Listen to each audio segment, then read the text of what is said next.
Hey listeners, tonight we're setting sail not across the brutal high seas, but across the mildly interesting, gently absurd high tide of human anxiety.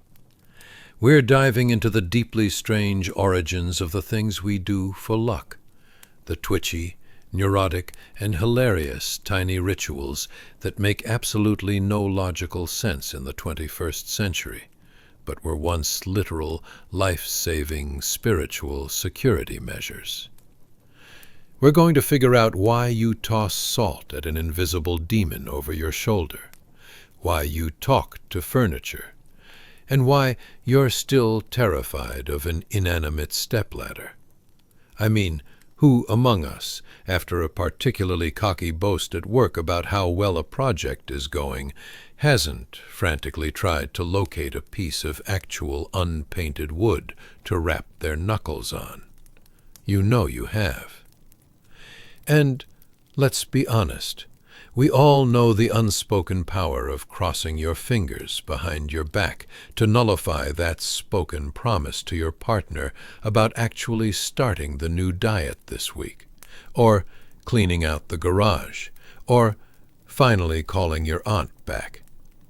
It's an inherited defense mechanism against consequence, a little, secret, and deeply felt human weakness that we all share. These are the spiritual duct tape and wire hangers holding together the messy emotional engine of modern life, and every single one of them has a ridiculously dramatic origin story waiting to be told. So, before you get comfortable, take a second to like the video and subscribe, but only if you actually enjoy what I do here. Leave a comment telling me where you're listening from and what time it is for you. Somehow, it's always 2 a.m. somewhere in the world, and that's when the mildly interesting history really hits different. Now, dim those lights, switch on a fan for that soft white noise, and get comfortable. Maybe tuck your feet in so the imaginary black cats can't sneak around, though we'll get to why that cat is even there in the first place later. Let's pause for a second. Have you ever wondered what was going through the mind of a medieval person every single morning? Was their internal life a constant, exhausting calculus of clover leaves, spilt spices, and nearby pieces of wooden furniture? Did they spend 20 minutes trying to find the perfectly shaped four-leaf clover just to survive the commute to the mill? Was their entire spiritual defense strategy based around a crescent-shaped bit of iron left over from the last time their horse needed new shoes? Or maybe a desperate whispered prayer every time they felt a tiny tickle in their nose? Did they truly believe their soul was going to slink out of their body during an unexpected sneeze, necessitating an immediate verbal blessing from the nearest person? Or was it just a way to make noise in the quiet, plague-ridden room? When they passed a neighbor, did they immediately check to see if that neighbor was fumbling with the salt cellar at dinner, marking them as a potential betrayer of Christ? Or did they just assume they were clumsy? And why precisely did they think they could simply talk their way out of a spoken promise by performing a small, cramped yoga pose with their fingers behind their back? These aren't just dusty historical footnotes. These are the deeply human, slightly nutty roots of your own twitchy habits. They are the subtle anxieties of the ancient world that have been passed down, unbroken through centuries, until they ended up as the mildly embarrassing things you do when no one is watching. Tonight we honor that absurdity. Congratulations. You've just woken up at the dawn of superstition. The year is whenever you're the most nervous about being you, and today your greatest enemy is the cosmic butterfly effect of your own clumsiness.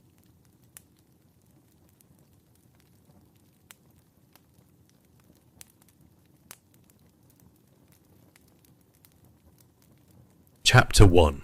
The Wishbone Wrangle. Gambling on a Roasted Chicken.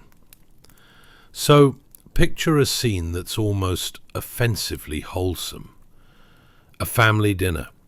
The roast fowl is depleted, and now two people are pulling on a brittle Y-shaped bone with the solemnity of a diplomatic treaty signing. You've probably done it, tensed your hands, closed your eyes, and wished for something immediate and slightly shallow, like a better parking spot tomorrow, or that your phone battery would last until you got home, or because of an absurdly fragile avian collarbone. But the truth is, this isn't just a fun post-dinner tradition. It's a direct descendant of Etruscan divination, where the bone itself, the furcula, was a sacred prophetic object. The Etruscans, who were hanging out in Italy long before the Romans got all organized, believed the poor chicken could tell the future while it was still alive. The chicken, in its clucking, pecking state, was consulted for specific prophecies before any major undertaking, a battle, a planting, or even just a difficult journey. But once the chicken had done its time and been sacrificed for the greater good of dinner, they didn't just throw out its precious prophetic parts. The collarbone, or furcula, was seen as this highly sensitive, naturally formed antenna for the universe. They would carefully dry it and set it aside, using it as a residual piece of the bird's prophetic power. Because the bone was so delicate, it was thought to have this perfect balance.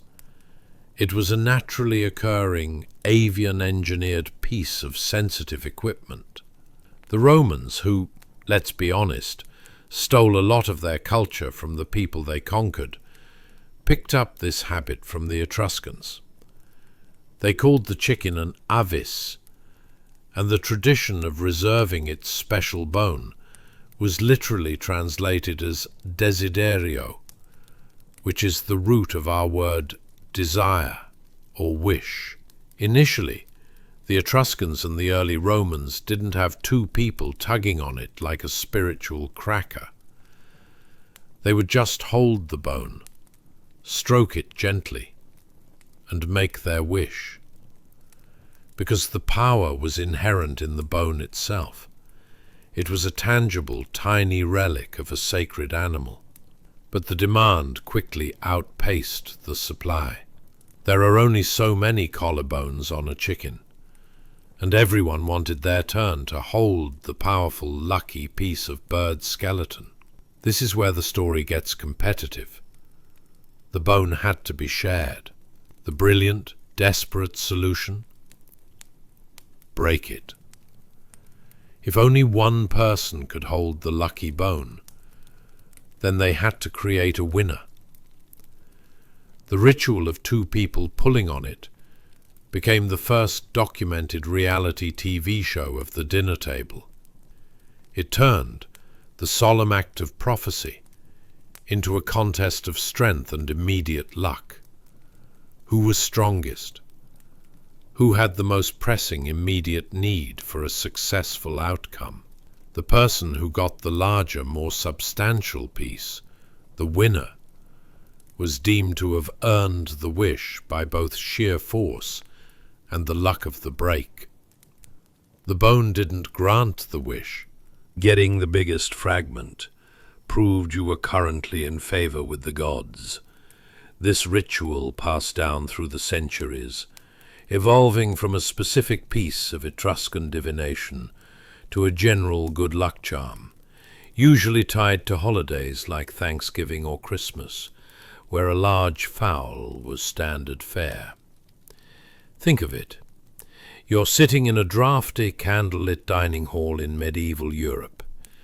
You've just eaten something that hopefully won't give you the dreaded flux, and now you're about to put your entire hope for the next year on this tiny, dry bone. The stakes were ludicrously high. A wish for good health, a plentiful harvest, or maybe just a comfortable seat by the fire.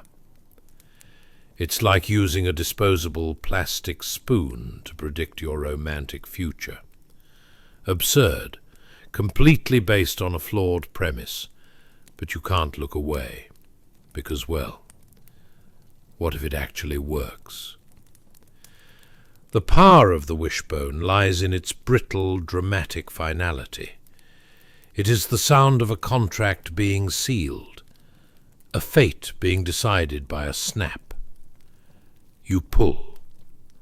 There is a moment of pure focused tension, and then the sound of the fracture, a tiny sonic punctuation mark that declares one of you the temporary champion of destiny.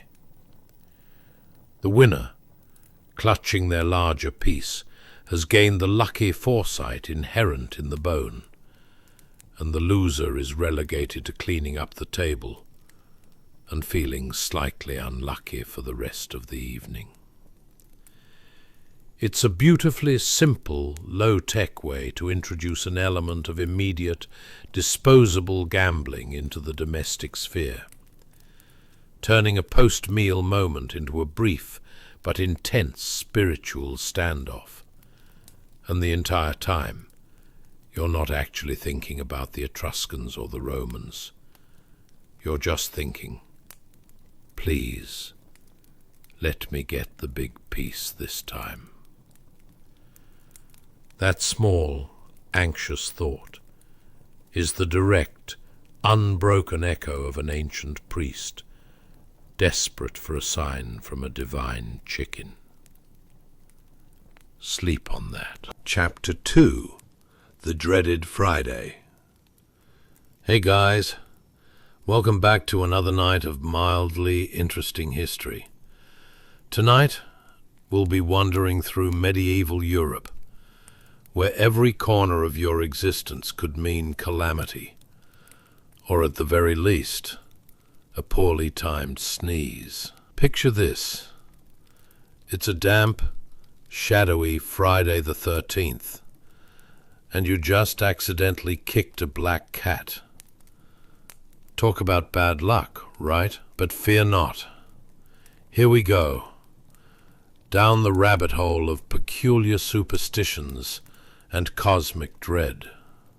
Before we dive in, make sure to like, subscribe, and leave a comment. But only if you actually enjoy this, of course. After all, I wouldn't want to be your poor medieval jester falling flat on my face for a laugh. Now, dim those lights, turn on a fan for ambiance, and get comfy, just like a peasant settling into their cozy chamber of despair, which in this case is still better than sleeping in direct sunlight with no cover. So, ever wondered how people managed to feel anxious without the assistance of social media? Or what it was like to freak out over a day of the week, aside from Monday? Picture waking up and thinking, gosh, I hope my roof doesn't cave in today, or I'll have to deal with a mysterious rash caused by that new fungus. It's no less than a medieval reality show. Moreover, how exactly did they even get through their days? Dodging the devil who allegedly lurked around every corner? Congratulations! You've just woken up in the gloomy year of 1300, when Friday the 13th wasn't just a Hollywood gimmick. It was the real deal. Not content with just average days of the week, the universe turned Friday into a cosmic prank day. Imagine waking up, stretching, and immediately wondering if the cat is plotting against you. Spoiler alert, it probably is. But let's set the scene. The sun has barely risen, and the clouds loomed larger than your brother-in-law's excuses on why he owes you $20. The townsfolk have already started their morning rituals of anxiety. As you walk out your creaky door, there's a murmur of hushed voices, all discussing the shadows on the calendar. Ah, yes, there it is. Friday the 13th, highlighted like it's the world's worst concert poster. It's practically screaming doom to anyone who can read, or more accurately, grimacing like a hangover waiting to happen. Do you smell that?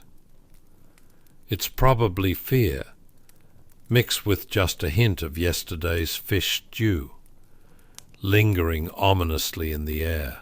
The streets are alive with the familiar sounds of market day, merchants hawking their wares, children arguing about who has the worst chicken pox, and the odd piglet running amok like it too is trying to escape impending doom. On days like these, even the chickens seem to be clucking with a heightened sense of urgency, as if they knew today was a bad feather day. Gallows humor was the order of the day. You would hear someone say, "At least it's not Wednesday the 13th," as if that was somehow less grim. As you venture deeper into the commotion, your newfound friends, literally everyone you meet because personal space is just a modern concept, start to chatter about the evils of this particular day. Did you hear? Old Greg from the next village's sheep went missing, someone gasps, sucking in air like it's the last slice of bread at the supper table. I heard it was the devil. No actual evidence, of course, but gossip doesn't require factual backing. It just needs to sound like something out of a melodramatic play. The tension is palpable. Folks eye the sky as if a storm cloud carrying the weight of their anxieties is just about to unleash hell upon them, quite literally. Rumors circulate like a bad cold about how anyone who could cross paths with a black cat today was basically signing a one-way ticket to disappointment, or maybe just a mild headache. But let's talk about what we would consider the real stakes here. The availability of salt for throwing over your left shoulder, should the devil decide to pay you a visit in a bad mood. No one truly wants to face a hostile deity without at least a defensive sprinkle of salt in their back pocket. The last thing you want is to be undercooked when the supernatural requests your presence. And as the day drags on, the folks begin to feel the pressure of superstition. What if it's true? Should you lay low? Maybe take a personal day? Try telling your duke, "Sorry, can't make it to your feast. The stars aren't aligned." Good luck with that. You'd probably end up tossed into the dungeon for even hinting that Friday is a day you refuse to celebrate. And so the villagers go about plying their trade under the weight of palpable dread, mentally preparing for whatever catastrophe awaits. One thing is certain. A thriving fear culture leads to really creative excuses for homespun craft. Love your goat's milk soap, but have you tried our new anti-curse range? So as you lie there, feeling the anxieties of centuries past wash over you like an uninvited wave of nostalgia, just remember, Friday the 13th may bring bad luck to some, but if it means getting through the week with a laugh, perhaps we should all just stick a little salt in our pockets and take it one calamity at a time. And with that, let's move closer to midnight, for surely there are more wonders and absurdity waiting just ahead. Chapter 3. Loki's Chaotic Arrival. Ah, Valhalla, the majestic hall of the slain, where slain heroes dine in eternal revelry, and the mead flows like a river of happiness, or perhaps like a particularly clingy cousin at family gatherings. Can you hear that? The clinking of goblets eager to be filled, the hearty laughter that echoes through the grand hall, like a bard who learned his songs from a goat. But before we dive into this delightful feast, let's talk about that one troublemaker who undoubtedly crashed the party with a flourish. None other than Loki, the Norse god of mischief. As you settle into your cozy mental space, imagine yourself drifting towards this Nordic banquet, a breathtaking sight, with long tables groaning under the weight of stews made from the unattempted recipes of confusion. Picture the decorative banners fluttering, as if they too were a bit tipsy, celebrating the day's festivities. But all at once the joyful dinner is interrupted by a loud, boisterous entry. Loki, the 13th guest, striding in like he's just won the lottery, or perhaps just the last piece of the meat pie. The gods, unaware they've just invited chaos into the mix, can only stare as their celebrations come to a screeching halt. Why the number 13, you ask? Well, sit tight, dear dreamer. It's not just because it's a bad number for a dinner party. For the ancient Norse, numbers held bizarre levels of significance, and 13, being an odd number, was considered downright chaotic. Remember, this was a time when the understanding of randomness was scarcer than a chicken with a college degree. So, just imagine the scene.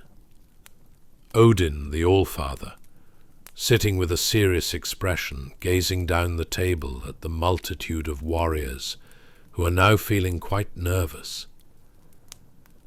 They were hoping for an evening of bonding, tales of valiant deeds, maybe a bit of arm wrestling. Instead they got Loki, who was about to elevate the night from joyous to uproarious with a mere flick of his wrist and a flamboyant grin. "Is this seat taken?" he bellows, throwing himself dramatically into the nearest chair, which groans as if it understood the impending calamity. The air fills with a palpable tension. You would think someone had unleashed a swarm of mosquitoes at a summer party. Gods start sidelong glancing each other, like they've just remembered the punch bowl is spiked with something significantly more potent than mead. Loki's notorious reputation precedes him. It's almost as if there's a cartoonish cloud hovering over him, where the weather is perpetually irritable and causes spontaneous thunderclaps. And wouldn't you know it, he begins munching on the feast without even an "I'm sorry for crashing your soirée," or a nod to the table.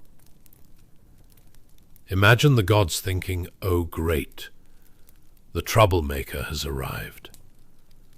What could possibly go wrong?" This is akin to you showing up to a gathering uninvited, making a raucous entrance, and somehow managing to spill sangria all over the family dog. As the feast progresses, the warriors exchange nervous glances, feeling the ancient spotlight turn towards them. The bickering begins. Loki, now fully engaged in his true calling of comedic disaster, starts throwing out rumors that have old Thor wondering if he really didn't look good in that new helmet. What's that, Thor? Can you hear the whispers? You should have picked the blue one. Just saying. Laughter erupts, a wave, crashing over dwarves and gods alike. The more they laugh, the more Loki revels in his chaotic power, like a cat that knows it just knocked a priceless vase off the table. The merriment is soon interrupted by an awkward silence. Loki, in classic mischief-geared fashion, suggests an interesting game, and not the kind involving straightforward rules and well-charted territory. It's the age-old tradition where each guest must say their greatest fear while taking a sip of mead. A delightful blend of courage and regret, brewed in a single cup. What could go wrong? The first noble stands, adjusts his armour, and declares with overwhelming seriousness, "I fear the day my beard will not grow." The hall bursts into laughter. A second guest admits he's terrified that his sword will rust, because the castle's blacksmith has recently started a side gig, creating artisanal butter churns. More laughter ensues. Everyone feels a mixture of ridiculous pride and camaraderie, as if they're sharing a horrific fitness class instead of facing their greatest existential fears. But then comes Loki. The room quiets. He smirks and states he fears, drum roll, the number 13. A pause descends like a misplaced loaf of bread during a feast. The laughter halts, and all gaze at the clawed god. No, seriously. Who wants a lucky 14 when you can have a 13th guest ruining your dinner party? His laughter is infectious, and just like that, fear of number 13 becomes the newest favourite punchline in the cosmos.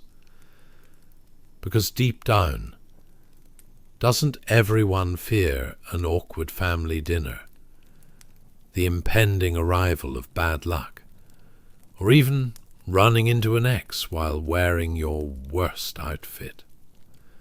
Voila!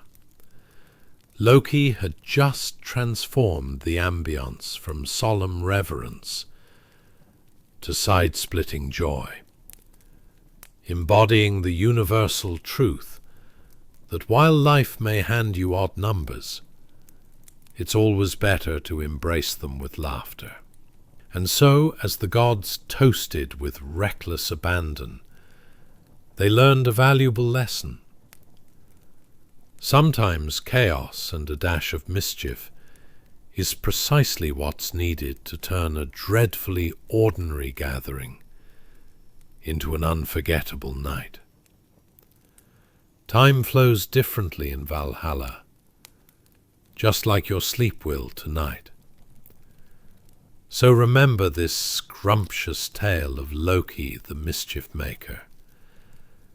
And as you nestle into your own bed tonight, rest easy, knowing that even the most chaotic disruptions can add a sprinkle of excitement to the monotonous feast of life. Now, let's wander further down this mildly interesting path through history. Chapter 4. Friday's Folly. Ah, welcome to our medieval European town, bathed in the dim glow of flickering candles, like a gloomy Instagram filter that would give even the most seasoned influencer an existential crisis. Picture this: The year is 1357. The streets are cobbled with a delightful mix of mud and who knows what, and the marketplace, once bustling with the glory of trade and the promise of not-so-fresh produce, now resembles a ghost town that never quite caught on to the concept of TikTok trending. Today, however, is a Friday, a day so shrouded in superstition that even the bravest of sailors think twice before touching the salty sea spray. You'd think they'd be out sailing the waves, chasing adventure and mermaids, but no. The rumour mill has spun its sobering yarns, and instead they grumble in their tavern corner, nursing weak ale, as if it were a healing potion gone wrong. As you stroll through this sombre town, can you hear the quiet sighs of merchants as they slam their shutters, throwing in the towel like it's a particularly bad tennis match? Ever wondered what kind of mythical bad luck surrounds Fridays? Were people just not great at figuring out what day it was? You can almost imagine someone asking the gods, "How is it a bad luck day? Did we forget to return our library books or something?" Imagine Lucy, the legendary baker, attempting to bake a loaf of bread so stiff it could double as a medieval weapon. She looks slightly unhinged as she tosses flour around like a confused magician. "On Fridays the yeast won't rise, I swear," she exclaims, tossing a suspicious glance at her oven, as if it were a two-faced traitor. You'd think she was dealing with a tangle of spaghetti instead of bread dough. The townsfolk are all nodding in solemn agreement, as if engaged in a coven of kneading practice gone awry. But let's talk about why Fridays are deemed unsuitable for good fortune. Could it be tied to the fact that even the calendar looks at Friday and goes, "Nope, not today"? Or perhaps there were some ancient folks who stumbled upon this narrative and liked the ring of it, much like how we couldn't resist a good story about a vampire who sparkles in the sunlight. Fast forward to the bustling docks. Oh wait, the docks are still. Seagulls just caw in dismay, contemplating whether to invest their time in this barren land or flee to a less superstitious shore. The sailors, usually full of swagger and a notable lack of personal hygiene, gather around as one brave soul mutters, "You know how it is. Friday. You wouldn't want to tempt fate, would you?" And just like that, potentially life-saving journeys transform into tragic tales of linens and ale consumption instead. Don't you want to sail, the open sea, to encounter treasure and merfolk? A timid apprentice asks, only to be met with laughter louder than the sound of waves crashing against the hull. "Aye, we'd rather dine on salt pork," while discussing the dangers of seafaring on a Friday. Because who wouldn't want to swap tales of sparrows and drowning peasants while shoving an overcooked ham hock in their mouths? As the sun dims, painting the horizon with hesitant hues of orange and purple, the town waits in bitter-sweet silence. Candlelit windows flicker with a quiet intensity, akin to your grandmother's "you better behave or I'll turn this car around" vibe. Peasants scuttle home, worried about their livestock's well-being, or perhaps plotting conspiracy theories about why the Tuesday chicken eggs were so suspiciously absent. And don't even get me started on the salt. Ah, yes, the delightful granules that spell some really peculiar superstitions. You know that thing we do when we spill salt? The frantic toss-over-the-shoulder gesture of panic, performed with the seriousness of someone dodging a dragon. Well, turns out that's a universal practice that began in medieval times, but instead of avoiding demons or whatever else goes bump in the night, those poor folk thought it was better to just throw it at the devil. Here, begone! I'm trying to enjoy my week with a side of flavor, for Pete's sake. The gullible would think this grand act of tossing was more effective than turning on a nightlight. Meanwhile, the more astute and slightly snarky townsfolk would puff themselves up and ask, "What's next? Are you going to ask the barn cat for a blessing?"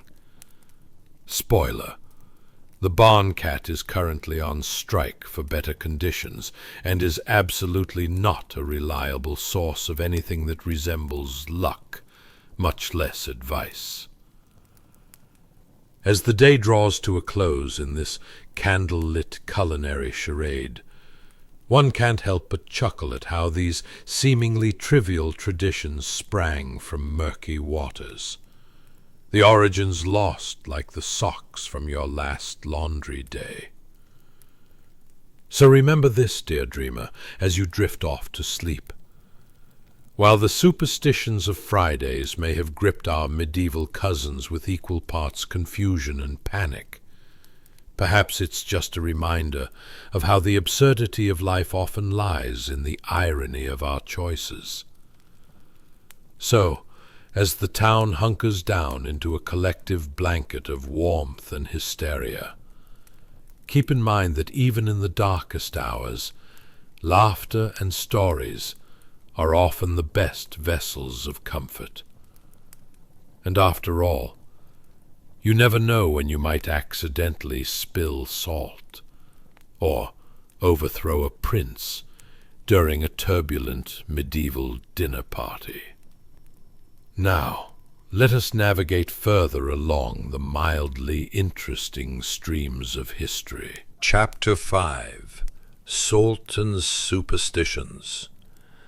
Let's talk about something even more absurd than the fact that you've just woken up in 1357 with questionable hair management. Salt. Yes, that single mineral that brings flavor to your bland medieval porridge and sends you into a tizzy when spilled. Historically, it was the equivalent of today's artisanal avocado toast, without the hefty price tag and pretentious barista. Imagine this.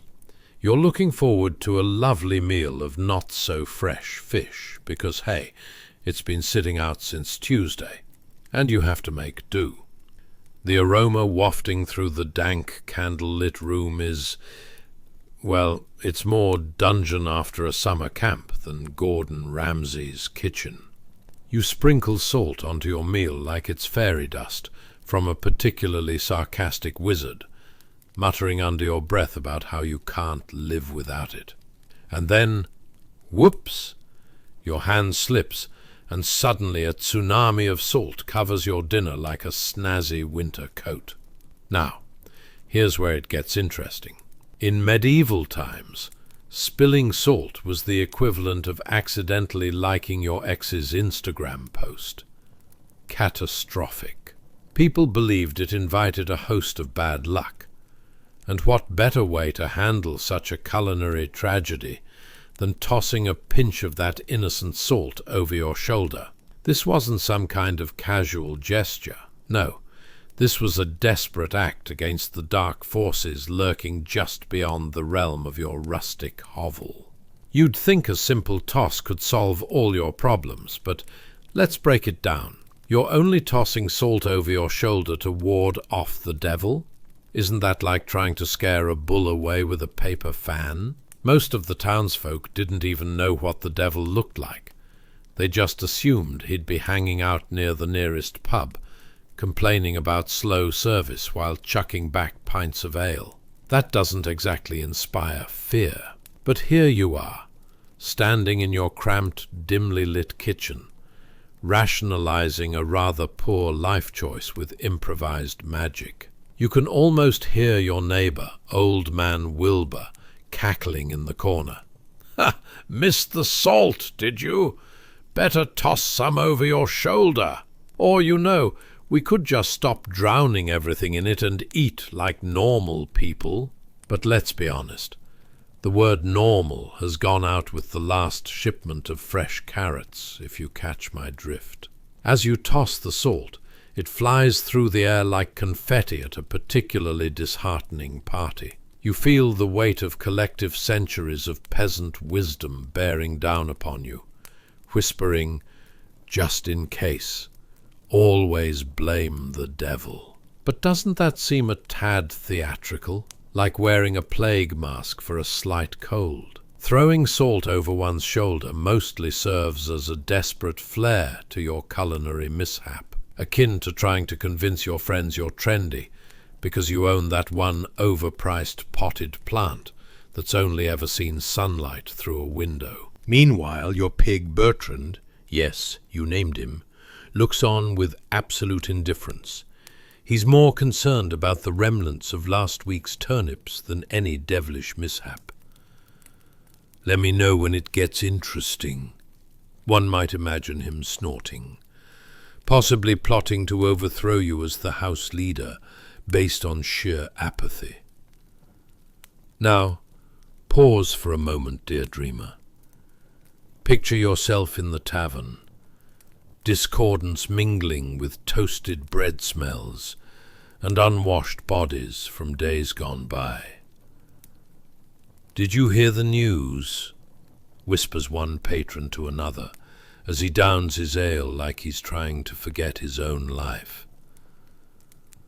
Old Amos tossed salt over his shoulder and accidentally hit Cletus in the eye. Bad luck for both of them. You can't help but laugh, imagining the drama that ensued. What's worse than bad luck? Bad luck inflicted upon someone else, apparently.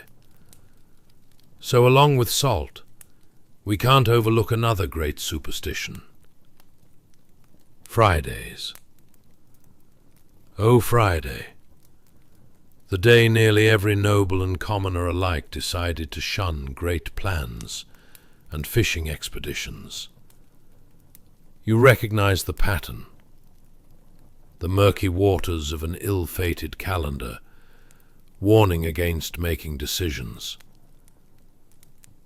Picture a town crier, stumbling and slurring hymns of caution like some medieval version of today's buzzkill friend, who can't come to a party without a list of dangers. Do not embark on ventures, he proclaims, because Friday is bad luck. Sailors drown, bread goes stale, and don't even think about trying to kidnap the Lord's daughter. Really, what level of overzealousness are we dealing with here? What if that Friday fell on the full moon and slipped right into a holiday? Did they just toss caution to the wind? Or was it merely an excuse to recline all day in hay rather than tackle the beasts of life? One unfortunate child attempts to gather the courage for some daring adventure, but he quickly crumbles under the stern gazes of the old crones huddled in a corner. You might as well challenge the devil himself on a Friday. Foolish boy, they cackle, tossing salt in the air like the confetti that started this whole debacle. As the evening draws on, and your kitchen remains filled with floating grains of salt and wild superstitions, perhaps what you're reminded of is the absurdity that wrapped itself around community life in medieval towns. Amidst the chaos of spilled spices and lingering fears, there remains an ironic comfort. Life truly is a delightful mix of uncertainties, just like finding an uninvited mouse at your last feast. Who's really in charge here? A sprinkle of salt, a pinch of disbelief, and you're navigating through the fellowship of mildly interesting myths. And so, dear dreamer, as you meander into the bending roads of sleep, may you carry with you the echoes of laughter, the memories of salt, and the charm of years gone by. Who knows what the devil is really up to in the kitchen feasts of your dreams? Now, onwards, through the gentle fog of history. Drift. Chapter 6. The Clovertastic Mystery of Four-Leaf Wonders. But before we wander into fields where luck and aspiration intertwine, let's take a moment to wax poetic about an unassuming little plant, the clover. Picture yourself reclined in a sun-dappled meadow, the air thick with the aromatic whispers of wildflowers and the slightly over-enthusiastic buzzing of bees. Suddenly you realize you're not just here for the ambience. Oh no, you've stumbled upon a seemingly infinite expanse of ordinary three-leaf clovers. It's like attending a soirée where everyone is dressed in plain beige at best, charming but utterly lacking in excitement. However, amid this sea of mediocrity lies the enchanting rarity of a single, solitary four-leaf clover, glistening like the last cannoli at an Italian bakery. This botanical anomaly holds within its verdant leaves a whiff of magic and a healthy dose of whimsy, embodying our profound craving for luck and good fortune. A craving possibly rivaling your desire to find one matching sock in a pile of laundry.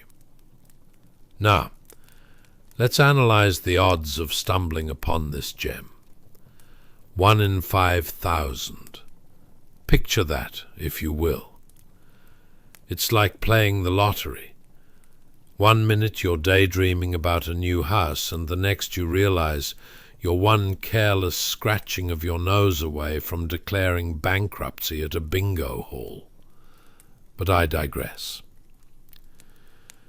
Should you happen to spot this elusive four-leaf clover, you might think you've unlocked the secrets of the universe itself. "Behold!" you'd exclaim, raising it aloft like a reluctant messiah. "I shall have a prosperous year." But wait. Do you even know what to do with such newfound luck? In the medieval era, you might have been tempted to stroll into the village proclaiming, "Look what I found," as if you just uncovered a magical relic from a dragon's hoard. And let's be real. It felt less like a botanical triumph and more like discovering that last biscuit hidden away at the back of the cupboard. Getting serious for a moment, let's consider where this mystical association with four-leaf clovers originates. Apparently, some ancient Celtic folk believed that the leaves could ward off evil spirits. I suppose it's a comforting thought. 1 clover can keep the local ghouls at bay while you gracefully sip your thorny fermented berry juice, feeling confident in your protective herbal charm. Honestly, it's a wonder more medieval folk didn't band together, form a club and title themselves Leaf Warriors. Can you imagine their meetings? Today we erect a shrine to the clover, then pass around the communal ale for everyone's bravery. Sticking with tradition, Folks believed each leaf stood for something. Faith, hope, love, and that elusive fourth leaf, well, a whole lot of luck. If you're wondering whether they came up with that fourth one on a whim, you're in good company. It's like ordering a pizza and making a ridiculous request for extra luck on the side. Nobody quite knows what that looks like, but they're still on board with the idea because who wouldn't want a stroke of good fortune, right? Now, let's take it metaphorical. A 3-leaf clover is okay, just okay, like an uninspiring Monday that, after all, leads to Tuesday, a completely mediocre life. But find that 4-leaf wonder, well, my friends, you've unlocked the door to potential extravagance. Suddenly, you're the protagonist in a rom-com, leaping through a field of clovers on a breezy afternoon with catchy music playing, and everyone around you is decidedly less beige. The village, however? The people there would glance at you with a mix of awe and envy, clutching their own 3-leafers with a sort of melancholy reverence. "Oh, look, there goes Timothy," they'd whisper, shaking their heads. "Thinks he's special now." Little do they know, Timothy would soon realize that possessing such luck doesn't automatically fend off the endless cycle of misadventures in life. Picture it, Timothy, confidently sauntering into the tavern, clutching his freshly found clover, only to trip over a wayward goat-tail mid-brag. Suddenly, the whole pub erupts in laughter. His miracle of good fortune dissolves into another folklore of the clumsy lucky one. And just like that, the 4-leaf clover faces the harsh reality of life. It might bring luck, but not a hint of grace. As you ponder your daydreams of luck and magical plants, remember, the universe has a funny way of delivering only what it believes you can handle. You want prosperity? Here's a 4-leaf clover. Oh, and do you also want embarrassment served with a side of awkward social interaction? Absolutely. Life is a delightful tapestry of irony. And so, dear dreamer, as you lay gently into the embrace of sleep, think of the vibrant field of clovers, the glistening dew, and your very own endless cycle of hilarity and luck. Perhaps all those whims, wishes, and wild dreams await within your own personal meadow. With that image nestled in your mind, close your eyes and let the rhythm of history wash you into dreams, where the fields of luck beckon and mirth dances through the air. Now off we drift, gently, as the 4-leaf clovers whisper their secrets. Chapter 7. Clover Chronicles in the Sacred Grove. Hey guys, tonight we're diving into something greener than the envy of your neighbor's lawn. The ancient spiritual antics of the Celtic Druids and their love affair with 3-leaf clovers. Imagine you're wrapping yourself in a blanket of soft moss, while the scent of moist earth and wildflowers swirls around you. The sun peeks through lush green leaves, whispering secrets of the ancients. Now, you might think that you're about to experience a day spa day. Think again. Welcome to the enchanting world where clovers mean serious business, and your spiritual protection is just a foliage-flavored ritual away. But first, let's address the elephant in the ancient grove. Have you ever considered what it would be like to be surrounded by armed druids? More overgrown than your local pet store, wearing cloaks that could double as theatrical sets. Picture them strutting about, performing mystical rites while wondering who thought speaking to a sprig of parsley was a good idea. And what about their snacks? Seriously, were they munching on moonbeams? Or did they have a secret stash of eco-friendly brownies made from enchanted mushrooms? If that's not enough, think about the social practices back then. Ever thought about the awkward potion-making parties? Trying to convince your neighbor you weren't just brewing a stale cup of chamomile with questionable after-effects? Thank goodness for the mysterious allure of three-leaf clovers. Congratulations! You've just woken up in 100 AD, with the rich smells of damp soil filling your nostrils, and slightly suspicious-looking tree branches swaying in the wind. You find yourself standing in a sacred grove, surrounded by a circle of ancient oaks, their gnarled limbs weaving together like nature's version of the world's most exclusive club. You're a curious observer now, watching the Celtic druids engage in their secretive worship as they hold tightly to their leafy talismans. Let's paint a picture. These druids aren't just casual foragers. They've managed to coax the clovers into performing miracles. Standing tall, they don long tunics, more like glorified burlap sacks, and carry bags as bulky as your high school gym teacher's resolution to get fit. Above all, their heads are adorned with leafy crowns that scream, "I'm practically a woodland deity." Imagine the fashion police, if you could find them, shaking their heads in dismay over this eco-focused look. Now, as the druids begin their rituals, they gather those three-leaf clovers, aptly named for their power of connection, or, as they liked to call it, the trifecta of numbers, much like the takeout menu you keep losing. Each leaf represents something special: earth, sea, and sky.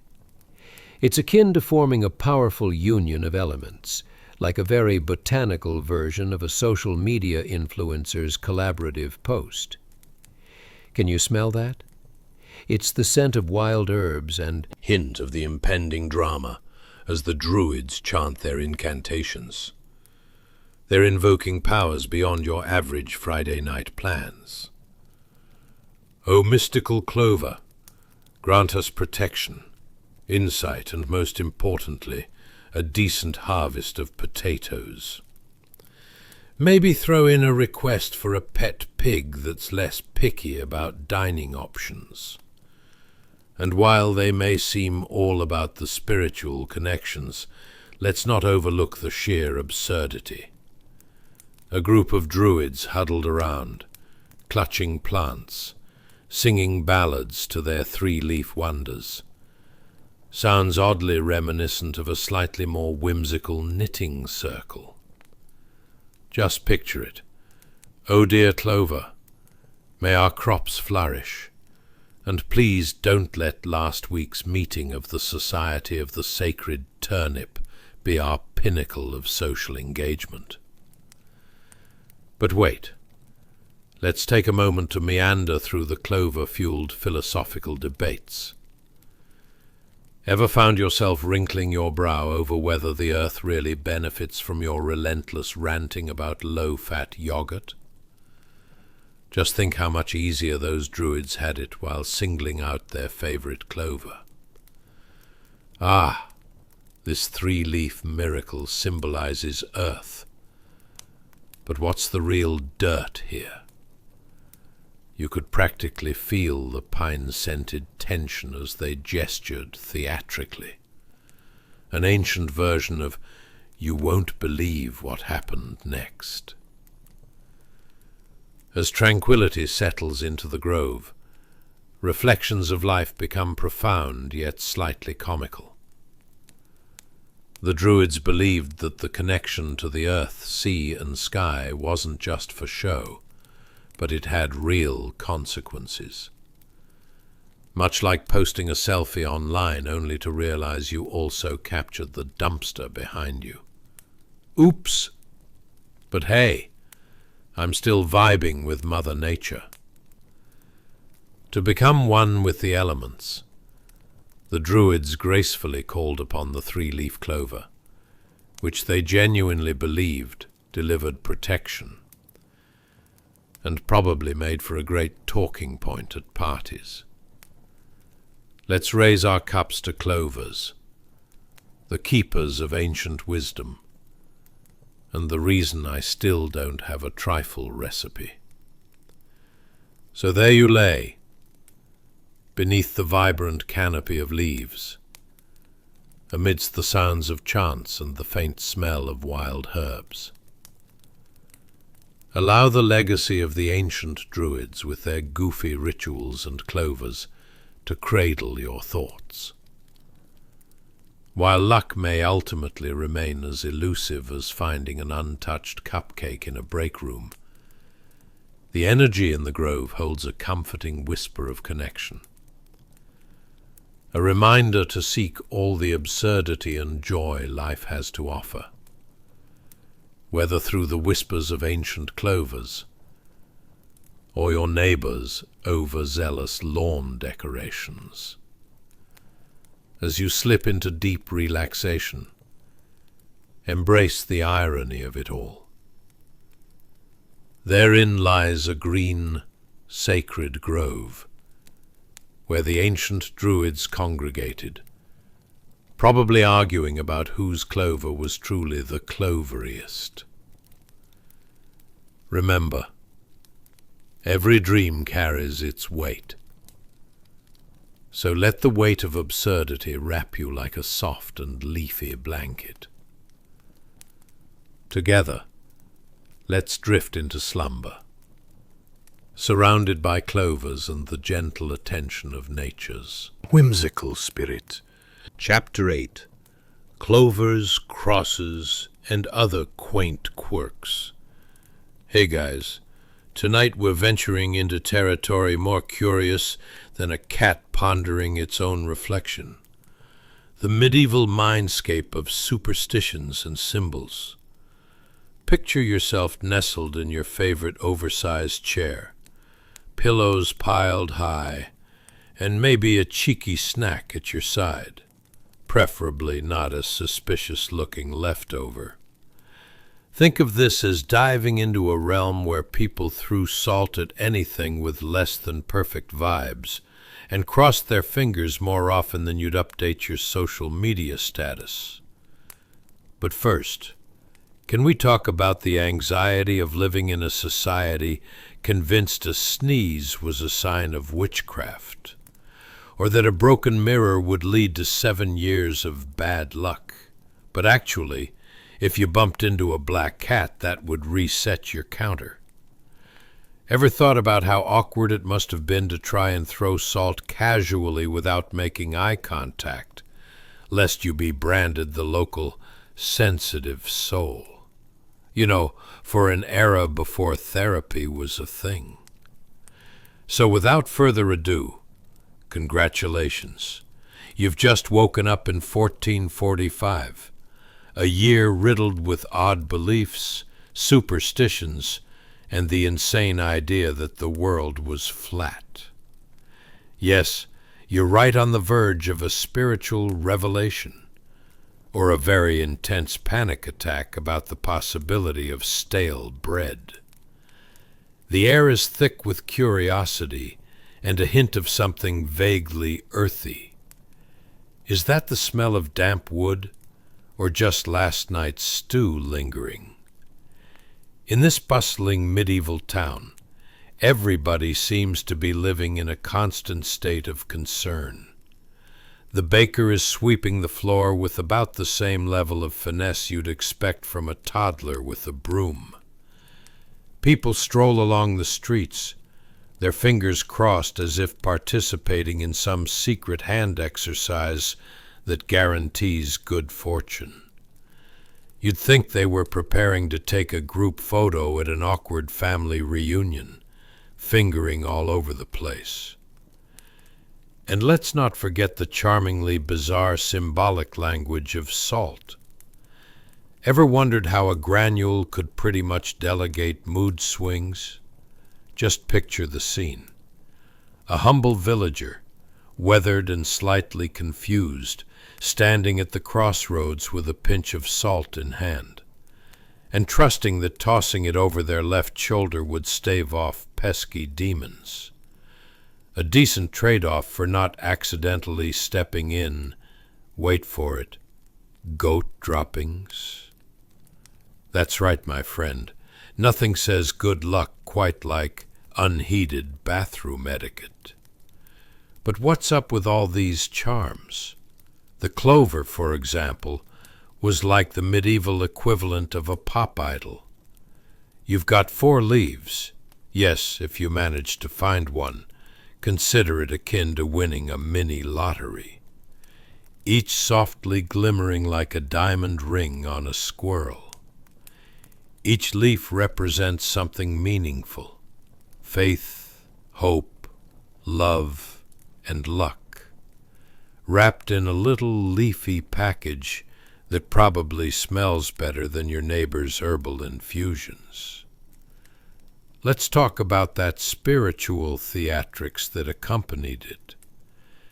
As the sun rises, illuminating the town square, your trusty local herbalist starts mixing up potions that could easily double as odd cocktails. Picture the scene as they raise their arms dramatically. With this clover, I invoke good fortune, fertility, and perhaps a side of eggplant for next week. Eggs notwithstanding. No one is quite sure how this whole thing works, but hey, desperate times call for whimsical rituals. As the townsfolk scurry about, you overhear gossip that makes your head spin like a medieval merry-go-round. Do you think Old Man Burrows will finally speak after someone crossed their fingers behind their back? Or, I heard Lady Agatha tossed salt at the village cat. 2 years of bad luck and counting. Honestly, it's hard not to chuckle at the sheer absurdity of it all. Imagine huddled families at dinner, discussing how their salt-tossing skill could save them from the dreaded evil eye. Ever noticed how parents back then sounded suspiciously like today's overly concerned relatives? Make sure to cross your fingers, dear, or you'll trip on a broomstick. Just think of all the mental gymnastics you'd have to perform over mere window dressing.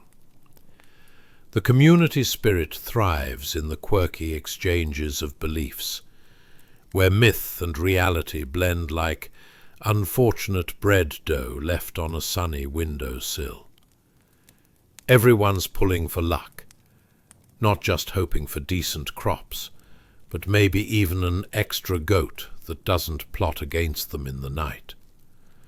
So, as you ease into your sleep, allow yourself to float in this sea of peculiar habits. Envision spirited townsfolk crossing their fingers, while you, my friend, snuggle under the weight of miraculous clovers and sprinkle of salt. No need for awkward good fortune selfies here. Just a gentle reminder of how intricate and silly life can seem, even through history's lens. Who knew that clovers and salt could weave such a colourful tapestry of superstition and humour? Embrace the quiet pride in your own unique rituals and dreams as you fall into the embrace of slumber. In the grand drama of history, while clovers dance and salt takes flight, your dreams await, beckoning with whispers from across the ages, both absurd and comforting. Chapter 9. The Magic of Metal and Misfits. Hey guys, it's time to plunge into a world where ironwork is hotter than your neighbor's gossip about their cat's unusual haircut. Tonight, we're journeying into the mesmerizing yet mildly chaotic realm of medieval blacksmithing.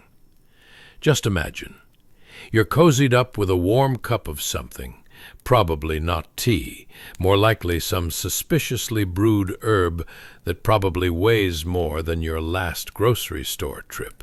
So, as you prepare to hear about the profound transformational powers of iron, can we pause for a moment? Ever wonder what it was like to be a medieval blacksmith? Did they ever accidentally shape a horseshoe for their neighbor's pet goat?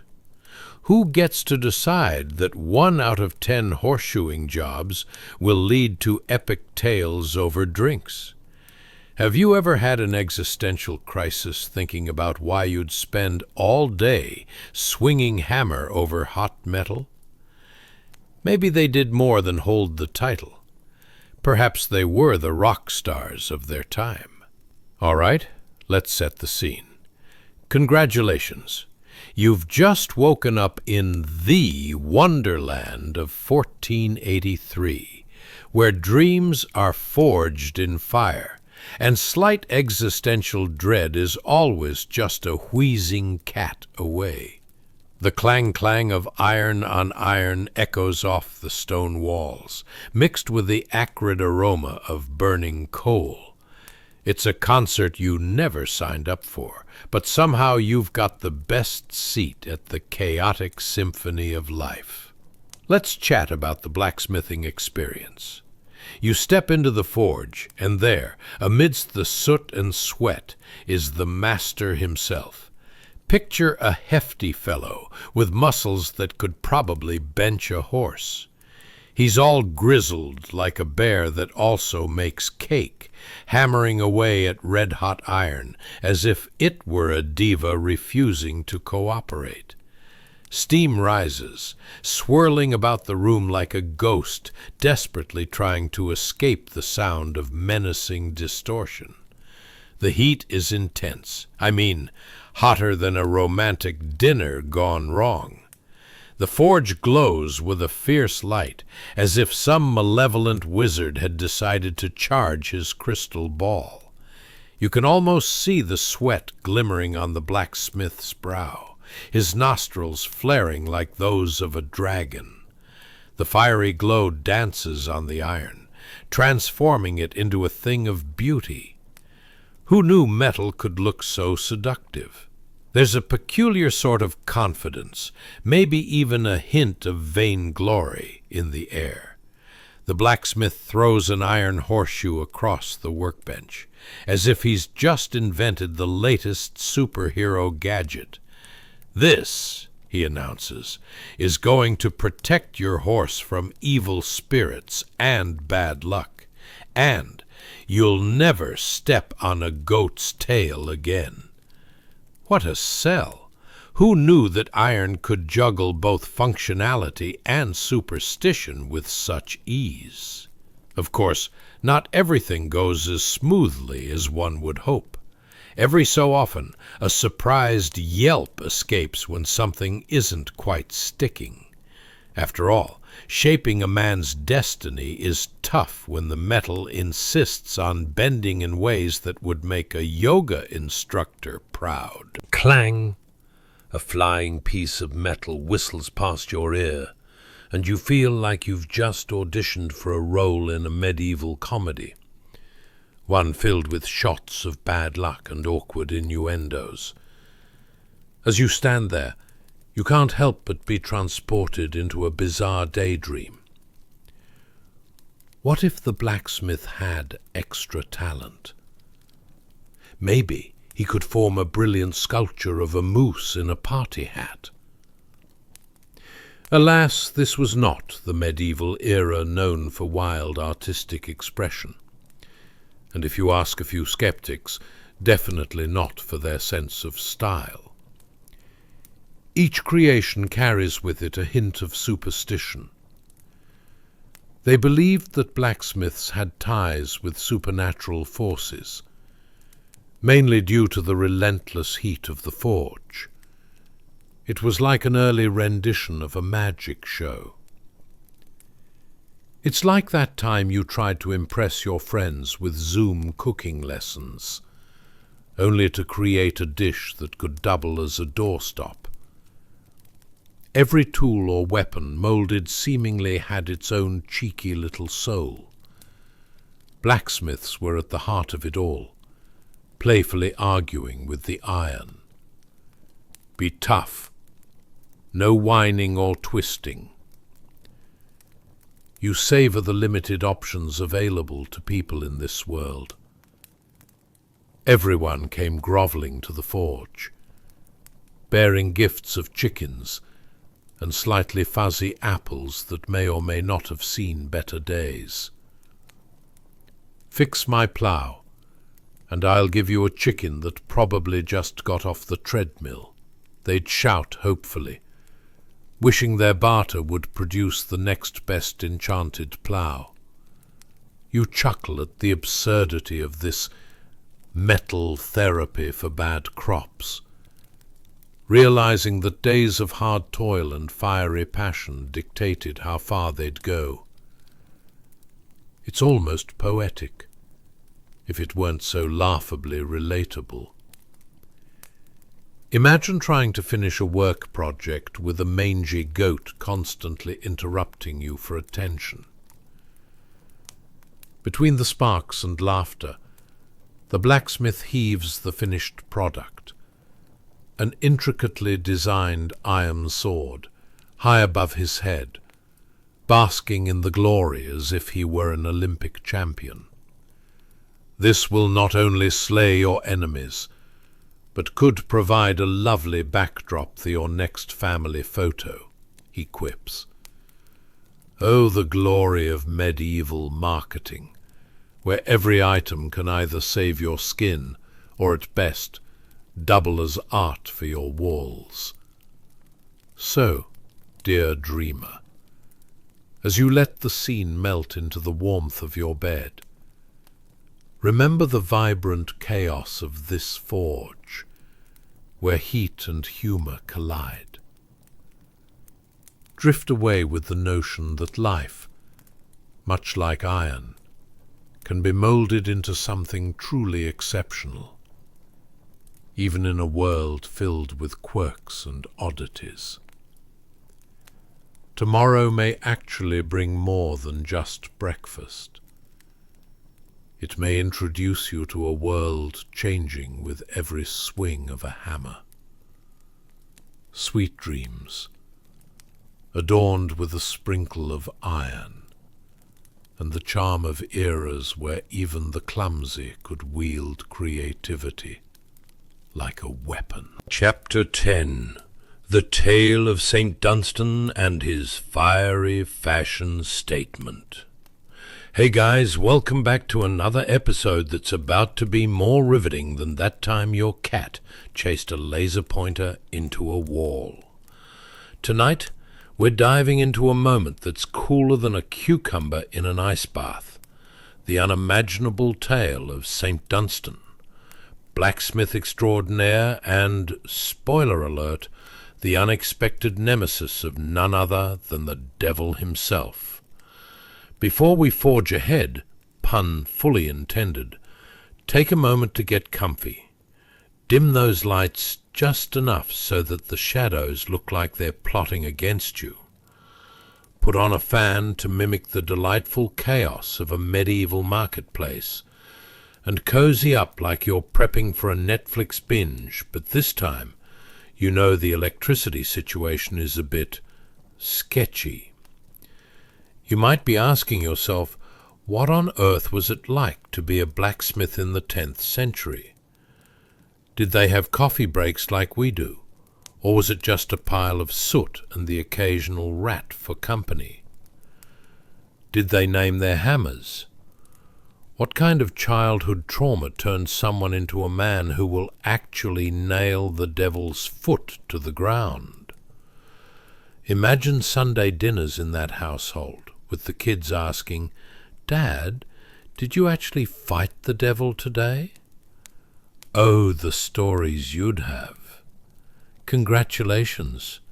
You've just woken up in a quaint little village that looks like it fell right out of a fairy tale or a history book, circa 950 AD. You might feel a little groggy as the first rays of sunlight hit your thatch-roofed cottage, and by groggy, I mean as if you just woke up after sleeping on a bed of nails, which, given the era, isn't an entirely foreign concept. Your first instinct is to grab a drink of water, but lo and behold, it's been replaced with last night's stew in a wooden mug, courtesy of some ambitious chickens who think they run the place. As you shuffle outside, be prepared to journey back into the forge of St. Dunstan, the man whose hammer fell with weighty intention. So, what's brewing in this hot pot of irony? How about a scene where the devil himself, yes, the devil, paying a visit dressed in all his demonic glory, minus the fiery background music, because medieval scholars hadn't quite gotten to that yet. Ah, enter St. Dunstan, the industrious blacksmith.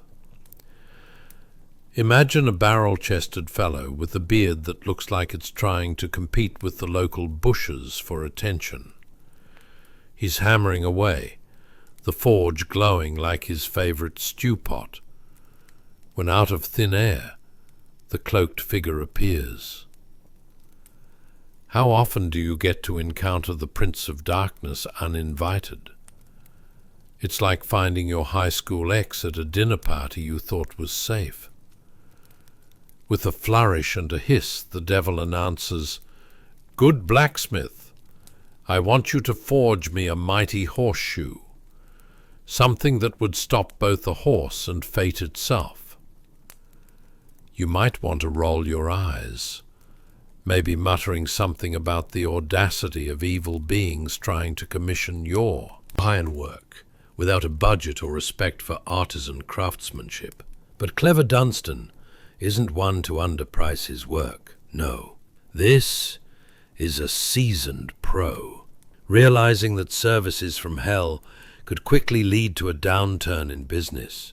Dunstan, with a barely contained grin, says, "Sure thing, just step this way," as he motions to the fire-filled furnace, the ultimate in medieval hospitality. And here comes the twist. Instead of simply forging that horseshoe, he grabs a set of unusual tools, a pair of tongs and a bit of cunning.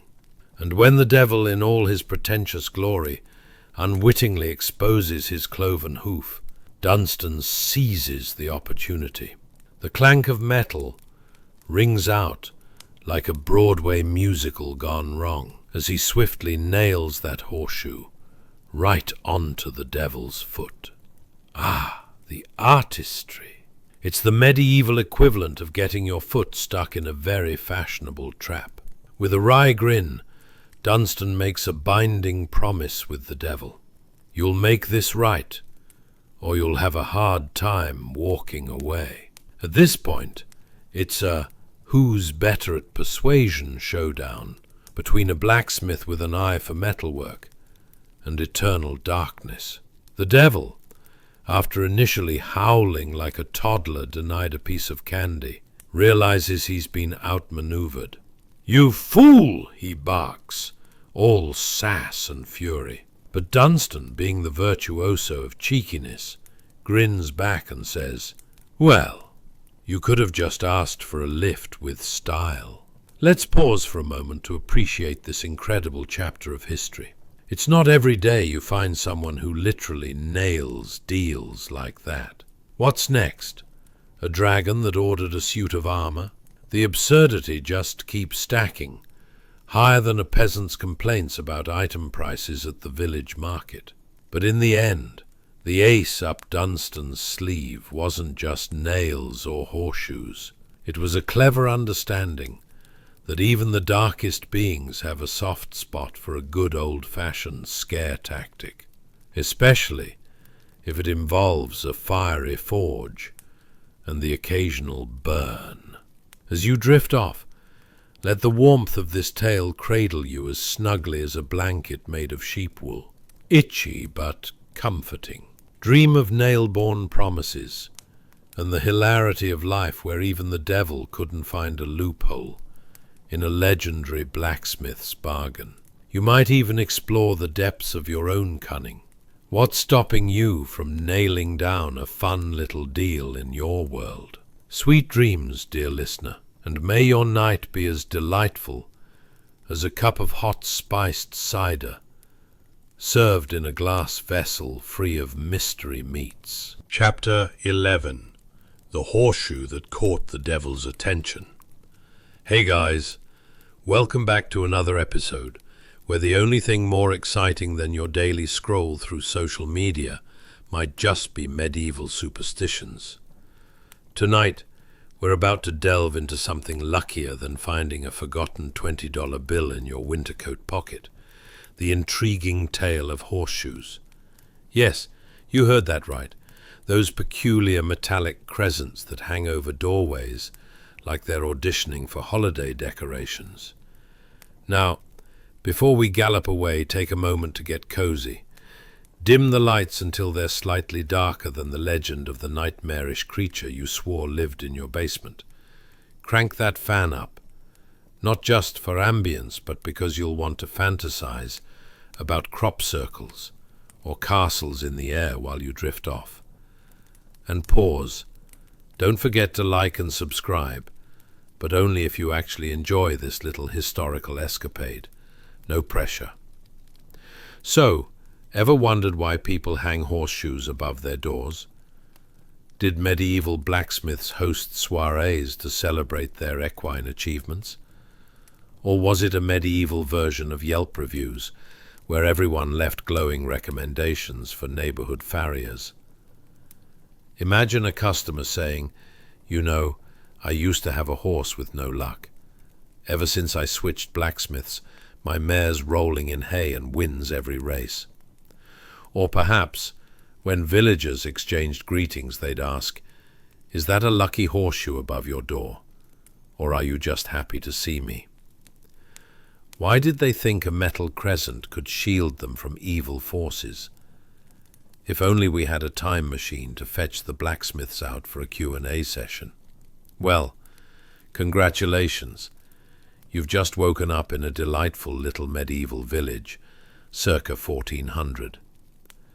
The sun is peeking through the morning mist like a shy lady at a ball, revealing wooden houses with thatched roofs, each one home to adventure and a shocking amount of livestock. As you step outside, you're welcomed by the smells of fresh bread, mingling with the somewhat less appetizing aroma of wandering goats. Can you smell that? Dependably awful, isn't it? Let's talk about our friend the horseshoe. In a world where the concept of good luck didn't entail stumbling upon a four-leaf clover or winning a game of chance, the horseshoe was the ultimate charm. Legend has it that when you hang it upwards, it collects blessings, like a mystical little reservoir of good fortune. Conversely, if it's upside down, good luck spills out, and chances are your farm will become slightly less prosperous, much like your cousin's attempts at adulting. But wait, before you think hanging a horseshoe is merely a quaint, decorative quirk, let me paint you a delightful picture.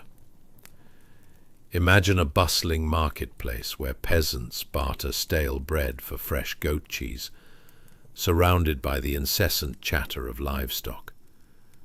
It was all fun and games until someone spotted their neighbor's new horseshoe.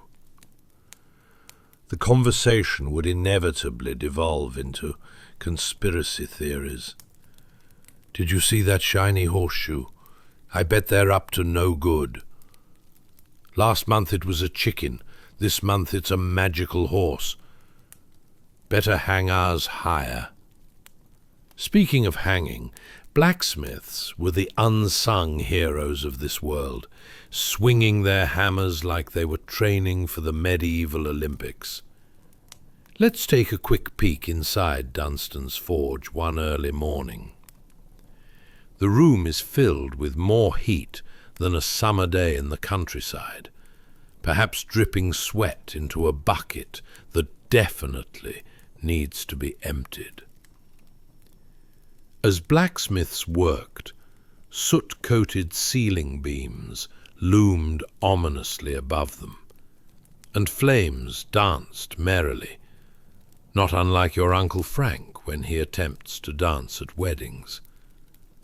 But the pivotal moment arrives when a villager ventures in, perhaps in a tattered cloak that has seen better days, with a group of overly ambitious chickens intent on infiltrating the forge.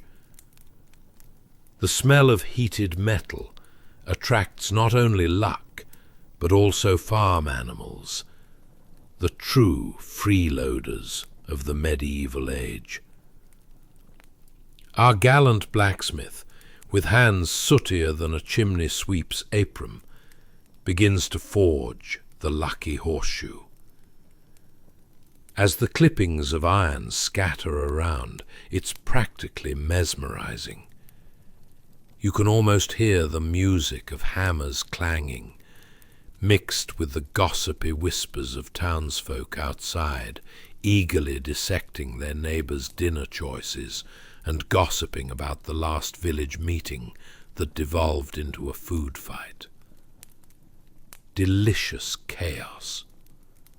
Once forged and cooled, these horseshoes were more than just good luck charms. They were a ticket to social status. The neighbours would stop by, peering dubiously. Look at that. They have a horseshoe. They must have good luck. What are they doing right that we're missing? And then they'd leave, spitting into dark corners for good measure, as you do when jealousy strikes. So before you drift off into dreamland, let this enchanting scene of ironwork and superstitious gossip wrap around you like a warm blanket on a chilly evening, where humour weaves among the iron sparks of craftsmanship and lucky charms alike.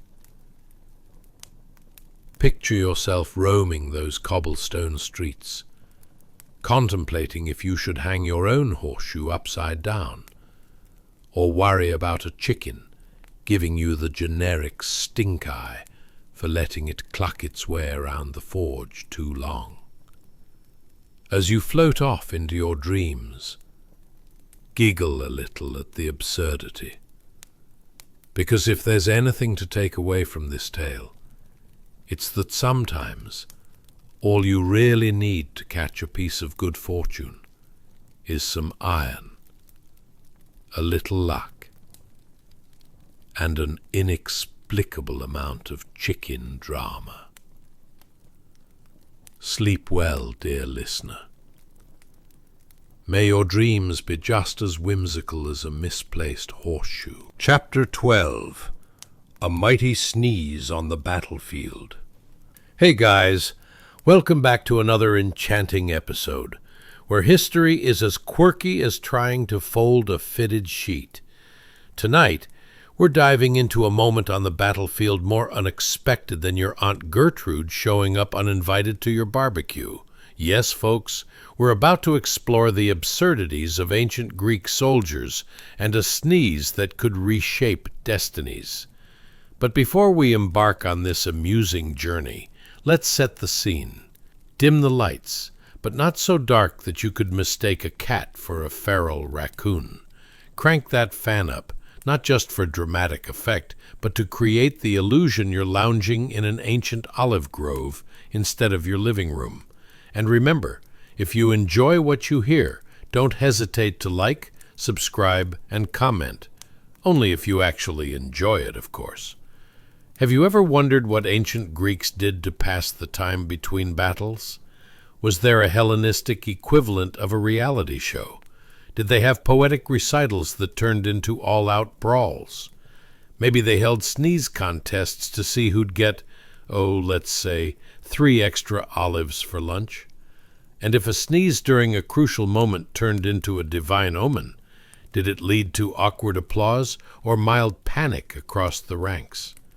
Congratulations! You've just woken up on a sun-drenched battlefield in ancient Greece, circa 431 BC, just moments before an epic clash that would make even the bravest hero wonder if a spoonful of honey might sweeten the deal. Picture this: armor glinting in the bright sun, warriors lined up side by side like misplaced pieces on a chessboard, and the air thick with tension and, surprise, scented oils. Those warriors certainly knew how to keep their underarms fresh, if not their morale.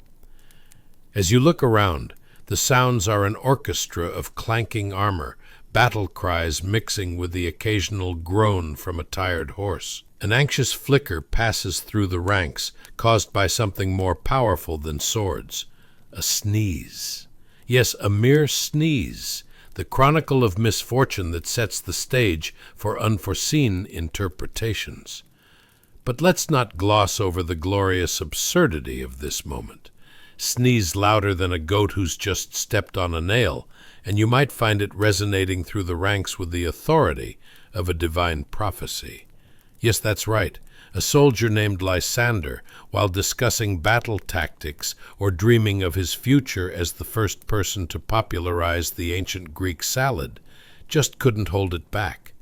The imminent clash of swords suddenly takes a back seat to a sneeze that echoes across the battlefield like a thunderclap at a picnic. One poor fortune-teller in the back, a wizened woman known for her sharp tongue and even sharper opinions on the best ways to cook lentils, quickly interprets this sudden eruption as a sign from Zeus.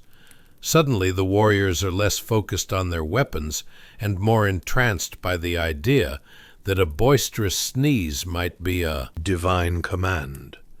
You can almost see them, nodding with solemn reverence, whispering, "Clearly, this means we must take that hill, or at the very least, change our lunch orders." Now, imagine this: as Lysander recovers from what must have felt like a sneeze heard round the world, the soldiers around him leap into action.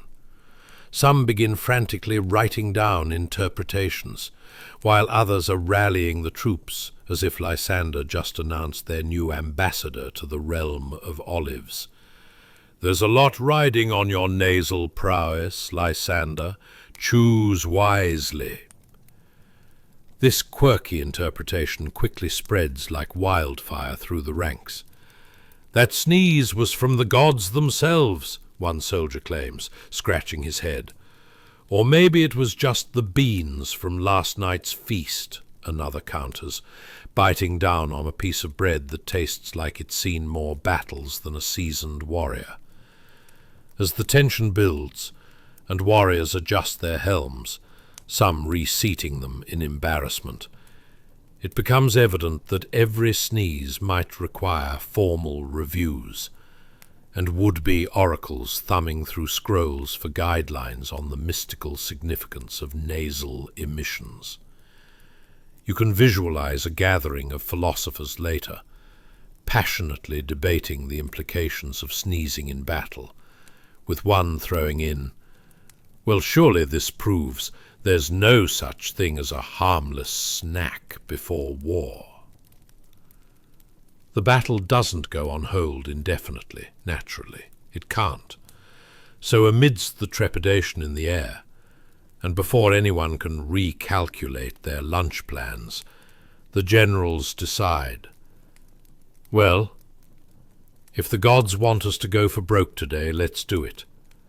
Let's add sneeze and conquer to our battle strategy." And just like that, the warriors charge forward, their stakes dramatically higher, their spirits bolstered by a strange mix of divine interpretation and anthropological musings about thermal dynamics. Battle cries, the polar opposite of a sneeze, mix jubilantly, as swords clash like cymbals against the backdrop of history, and the laughter of the absurd punctuates the air, even as vicissitudes of fate loom large. So now, as you softly drift toward your own dream battlefields, may you hold tight to the fleeting absurdities of ancient Greece, where even the smallest sneeze could change the course of entire wars, and where everyday moments spark joy and laughter, as ironic as trying to read a cookbook through a colander. Sweet dreams, brave listener. Remember, when life sneezes at you, just breathe deep and laugh, for you never know when you might accidentally channel Zeus himself. Chapter 13. Sneezing in a Sea of Sorrow. Hey guys, welcome back to another delightful episode where history has more plot twists than a season finale of your favorite show. Tonight, we're diving into a time when the mere act of sneezing could send chills down your spine. No, really, as if it were winter and you forgot your scarf, and your jacket, and maybe your entire wardrobe. Now imagine this sneeze being the harbinger of doom during the bubonic plague.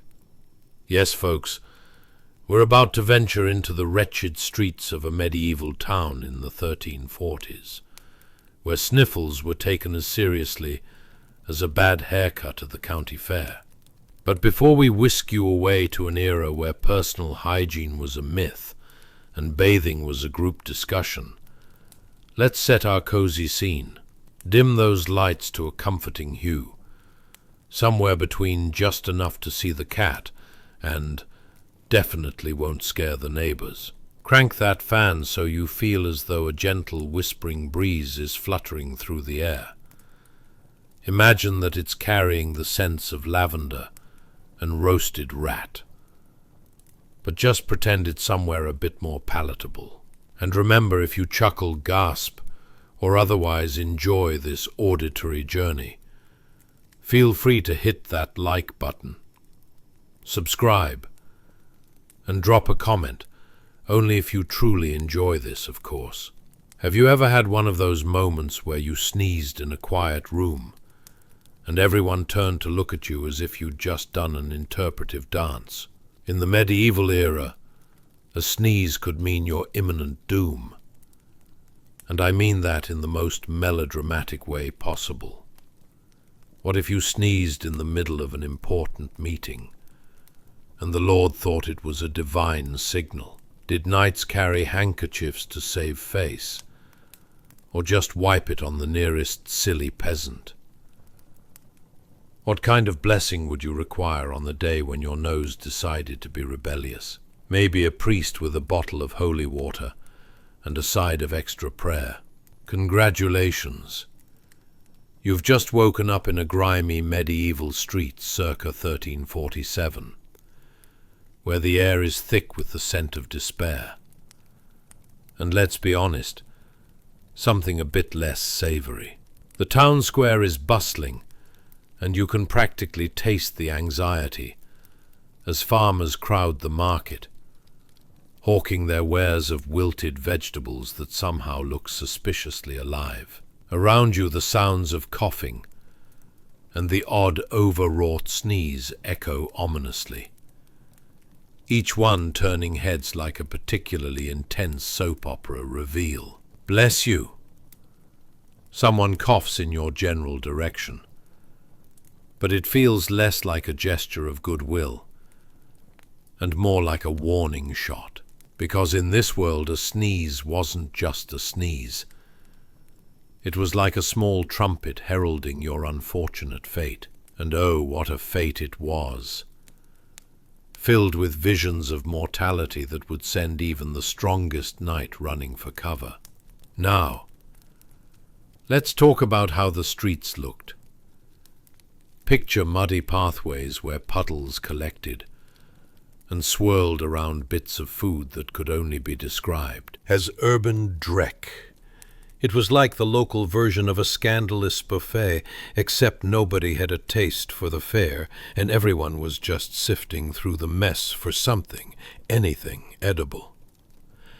The cobbled stones beneath your feet might have been smoother if not for the errant clods of mud and the unfortunate remains of last week's questionable stew.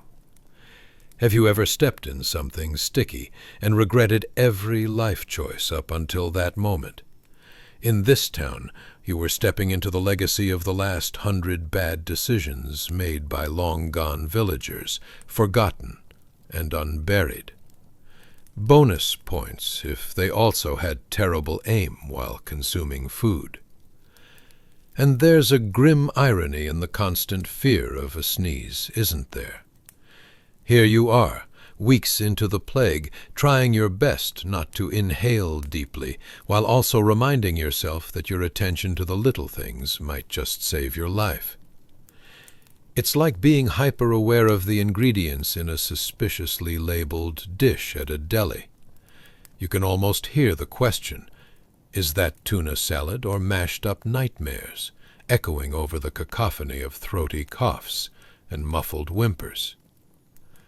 Suddenly, the market noise is cut through by a thunderous sneeze, the kind that reverberates off the walls of nearby thatched-roof houses, as if Zeus himself had just made a surprise cameo. The commotion that ensues is hilarious in its sheer panic. People leap backwards, clutching their valuables and their children, as if the sneeze had transformed into some kind of medieval cannonball. That could have been a blessing, but now it's a plague manifesto, they gasp collectively. Several nearby peasants scramble to find the nearest priest, as if he were an emergency dispenser of prayer and deliverance. "Get the holy water," one shouts, while another desperately swings a rosary as if it were an actual weapon.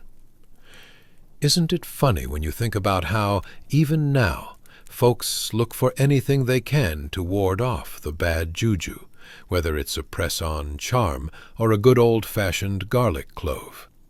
As this sneeze sinks into the annals of medieval rumors you didn't want to hear, you can almost sense an invisible line on the ground. Those with good luck, and those fated to be the next edition of the town's ghastly tale. Oh, if stamina and fortune play their cards right, the sneezer may wake up tomorrow without a fever, or at the very least not be the main feature in the next sermon.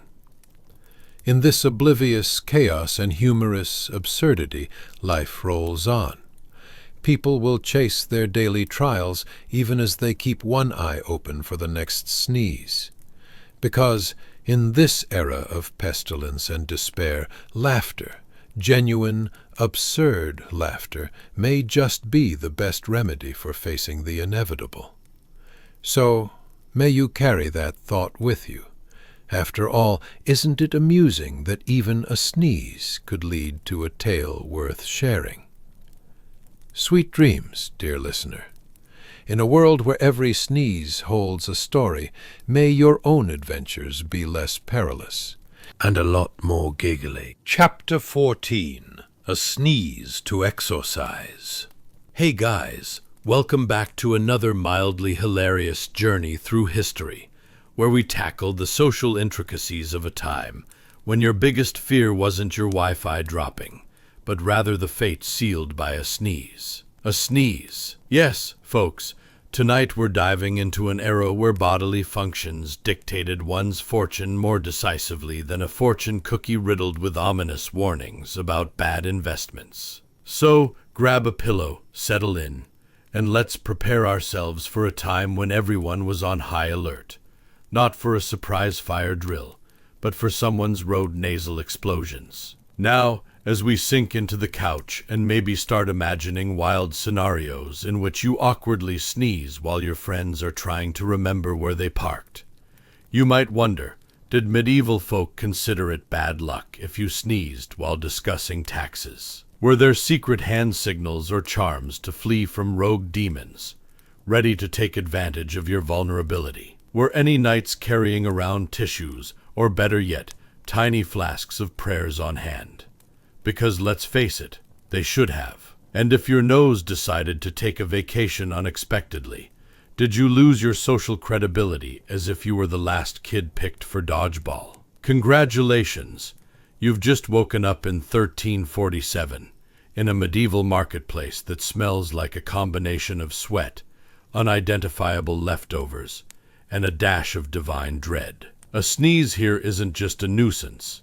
It's the universal sign that you might just be a ticket to the next plague party. As you meander through the squelchy streets, your nostrils combat a potent blend of dirt and despair, and you can almost hear the collective anxiety fluttering in the air. Let's talk about what the marketplace looks like. Picture cobblestones slick with mud. Yes, the kind of mud that may as well have its own personality. You shuffle around like you're auditioning for an Olympic sport called navigating rural oddities, all while avoiding little puddles that could very well swallow your boots whole. The sounds of wheezing coughs fill the air, punctuated by the occasional achoo of someone caught in the gods' unholy crossfire. With every sneeze, the crowd visibly recoils, clutching their bags of dubious vegetables as if they're protecting their life savings. But what about the sneezes themselves? Imagine this. You're amidst a conversation about the best way to prepare boiled cabbage. You know, riveting stuff. When suddenly someone lets loose a sneeze so aggressively it sends nearby chickens into a frenzy. The roosters don't care if your choice of waxy turnips was appreciated. They're too busy fleeing for their feathery lives. That sneeze is like an old-timey foghorn. Look out, folks. The demon of allergens just breached the fortress of safety. And here's where the comedy takes a turn more absurd than a cat wearing a medieval hat. It was believed that sneezing left you wide open to an invasion of mischievous spirits, like a halfway house for wayward demons eager to move in. Dreadful, isn't it? Suddenly you find yourself on the precarious edge of mirth and anxiety, as the only defense is to conjure some verbal charm or perhaps a quick "God bless you," to hopefully empower your sneeze's occupants with an unexpected retreat. Let's pause and imagine this. Someone wise created a charming chant, perhaps something whimsical and entertaining like, "Sneeze not, dear spirit, to steal my sweet soul, for I hold in my heart both a bell and a roll." Wonderful, right? And the locals are desperately clinging to these verbal talismans, in the hopes that their sneezes are treated as a mere hiccup, instead of an invitation for an invisible demon dance party. Meanwhile, your friendly neighborhood priest is being hailed as the ultimate hero. Can you imagine him arriving on a trusty steed, galloping through the market with a water-splashing, exorcism-ready eagerness? "Hold steady, citizens. A sneeze has been detected. Form the line. Holy water is free." It's an event reminiscent of a festival, everyone wide-eyed, hopeful, and quite possibly missing the underlying structural integrity of yesterday's cottage, thanks to the levity of the moment. All this forehead-wrinkling worry over a sneeze culminates in a crescendo of community participation, a gathering of chants, offerings of holy relics, and possibly even the barter of a slightly better cabbage roll, as cheerful peasants attempt to ward off an infestation of unwanted spirits from seizing control of the nasal escape route. Such dedication to avoiding demonic possession rather leaves one both chuckling and sighing over the silliness of it all. So as you melt into your pillow, just remember, While a sneeze today might signal a quick "excuse me" or a frantic search for tissues, back then it sculpted fate in ways we can only imagine. You couldn't make this kind of madness up. Instead, you had to ride every sneeze like a medieval roller coaster, self-contained, absurd, and unequivocally sticky. Sweet dreams, dear listener. If your dreams happen to be of sneezing chickens and wily demons, well, historically, you've just dropped straight into the weirdest sleepover in history. And who knows? Perhaps you'll stir up some historic laughter, an antidote far more effective than any charm you can chant. Chapter 15. Crossing Fingers and Telling White Lies. Hey guys, welcome back to another lingual adventure through the quirky corridors of history, where we navigate a landscape far more chaotic than your favorite friend's recipe attempts. Tonight, we tumble into an era where gauging sincerity often involved a moral gymnastics routine of twisting fingers behind your back. Yes, folks, we're talking about the medieval world, where survival sometimes hinged on the ability to toss together a fib while invoking divine powers with, you guessed it, a two-finger salute to the heavens, literally. Now, before we dive headfirst into a time as bizarre as a wet sock at a fashion show, I encourage you to like, subscribe, and hit that little bell icon, only if you genuinely enjoy this, though. As you nestle into your plush retreat, dim those lights, set up a fan to create that dreamy white noise, and maybe pile on the blankets like your medieval soul is preparing for a chilly night of uncertain safety. Imagine what your life might be like if the stakes were always this high. Ever had to lie with the intensity of a five-star chef dodging an unflattering critique? Or perhaps you've been in a situation where a small fib felt like the faintest flicker of light in an utterly dark cave of consequences. Congratulations. You've just woken up in the early modern era, where truth felt as slippery as an eel in a greased barrel, and every encounter had the potential to turn into an elaborate dance of deceit. Picture this: a bustling medieval marketplace, the air thick with the scent of roasted meats mingling uncomfortably with the aroma of suspiciously preserved fish. Because who doesn't love a little added mystery with their meal? You're surrounded by people who've perfected the art of spinning tales.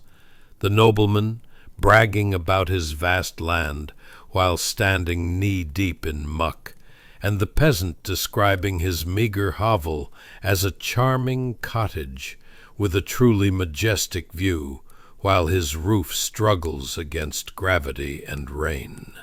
And here's where the story sneaks a delightful swerve into the oddball realm of humanity. In this world, the line between honesty and survival was thinner than a knight's code of chivalry during a game of darts. Take one brave or incredibly desperate early Christian, for instance, standing tall in the face of oppressive authorities. Our protagonist deftly twists their fingers behind their back, forming a makeshift cross as they utter a little white lie. Of course I can spare you my entire week's worth of bread. I've been meaning to start that new diet anyway. Gazing around the marketplace, you can almost hear the pensively hunched stonemason nearby, mumbling some prayer about bread for loyalty that would make even a baker chuckle, while conjuring a mental checklist of the unanimated loaf sitting heavily in his sack, whispering sweet nothings about crusty margins. And the act of crossing fingers? Well, it was less a harmless tick and more an outright safety net. Imagine a world where crossing your fingers worked like insurance in a heist movie. Only instead of stealing a priceless artifact, you were merely saving your own neck. Now let's dive into the sensational sensory details of this daily precarious balancing act. The marketplace abounds with chatter that sounds closer to a synchronized symphony of burps and gossip, as farmers barter their wares, while dodging pigeons who seem intent on declaring war on anyone with a conspicuous slice of cheese. You feel the thin crust of anxiety coat your skin, as if it were the latest fashionable balm, desperately clinging to your hands, a reminder that honesty holds no weight against the whims of the realm. Picture this. While munching on that suspiciously charred sausage someone swore was the best of the bunch, you can feel a finger-crossing expert lingering beside you, spitting out half-truths like a poorly programmed vending machine. Oh yes, the plague? Just a mild cold. You'd hardly notice it. And you can't help but wonder, if only there were a finger-crossing game show. The prizes would range from dodging a tax collector to a month's supply of questionable stew. Now pay attention closely, because the pivotal fingers-crossing business doesn't just stop with the marketplace. In a world overflowing with mischief and infectious diseases, crossing your fingers was a universal charm, an antidote to the inevitable nosy neighbors, unexpected councilmen, and, of course, that unpredictable chicken destined to peck at your good fortune. Imagine this scenario. You find yourself in a crowded tavern on a cold evening, the warmth of the fire beckoning you closer as laughter and tales swirl like a hurricane of questionable veracity. "Oh, you should have seen me," comments the drunken bard, twirling his lute and gesturing like he's still in the glorious glow of a romantic opera. "I single-handedly saved the town from a rampaging horde of," hand still behind his back, "very angry weasels." Here you stand, an unintentional grifter in this social comedy. You take a sip from your goblet of mystery and realize the truth. Every murmur of bragging is simply a veil masking a bitterly human need for connection, comfort, and a dash of absurdity in an unpredictable world.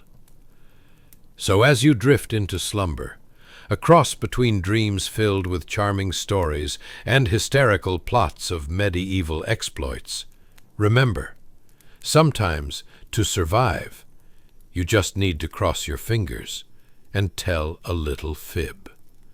Because at the end of the day, every lie has a kernel of hope. And that hope, dear listener, is what keeps us all courageously attempting the dance of life. Fingers crossed and laughter ringing through the ages. Sleep well, my adventurous friend.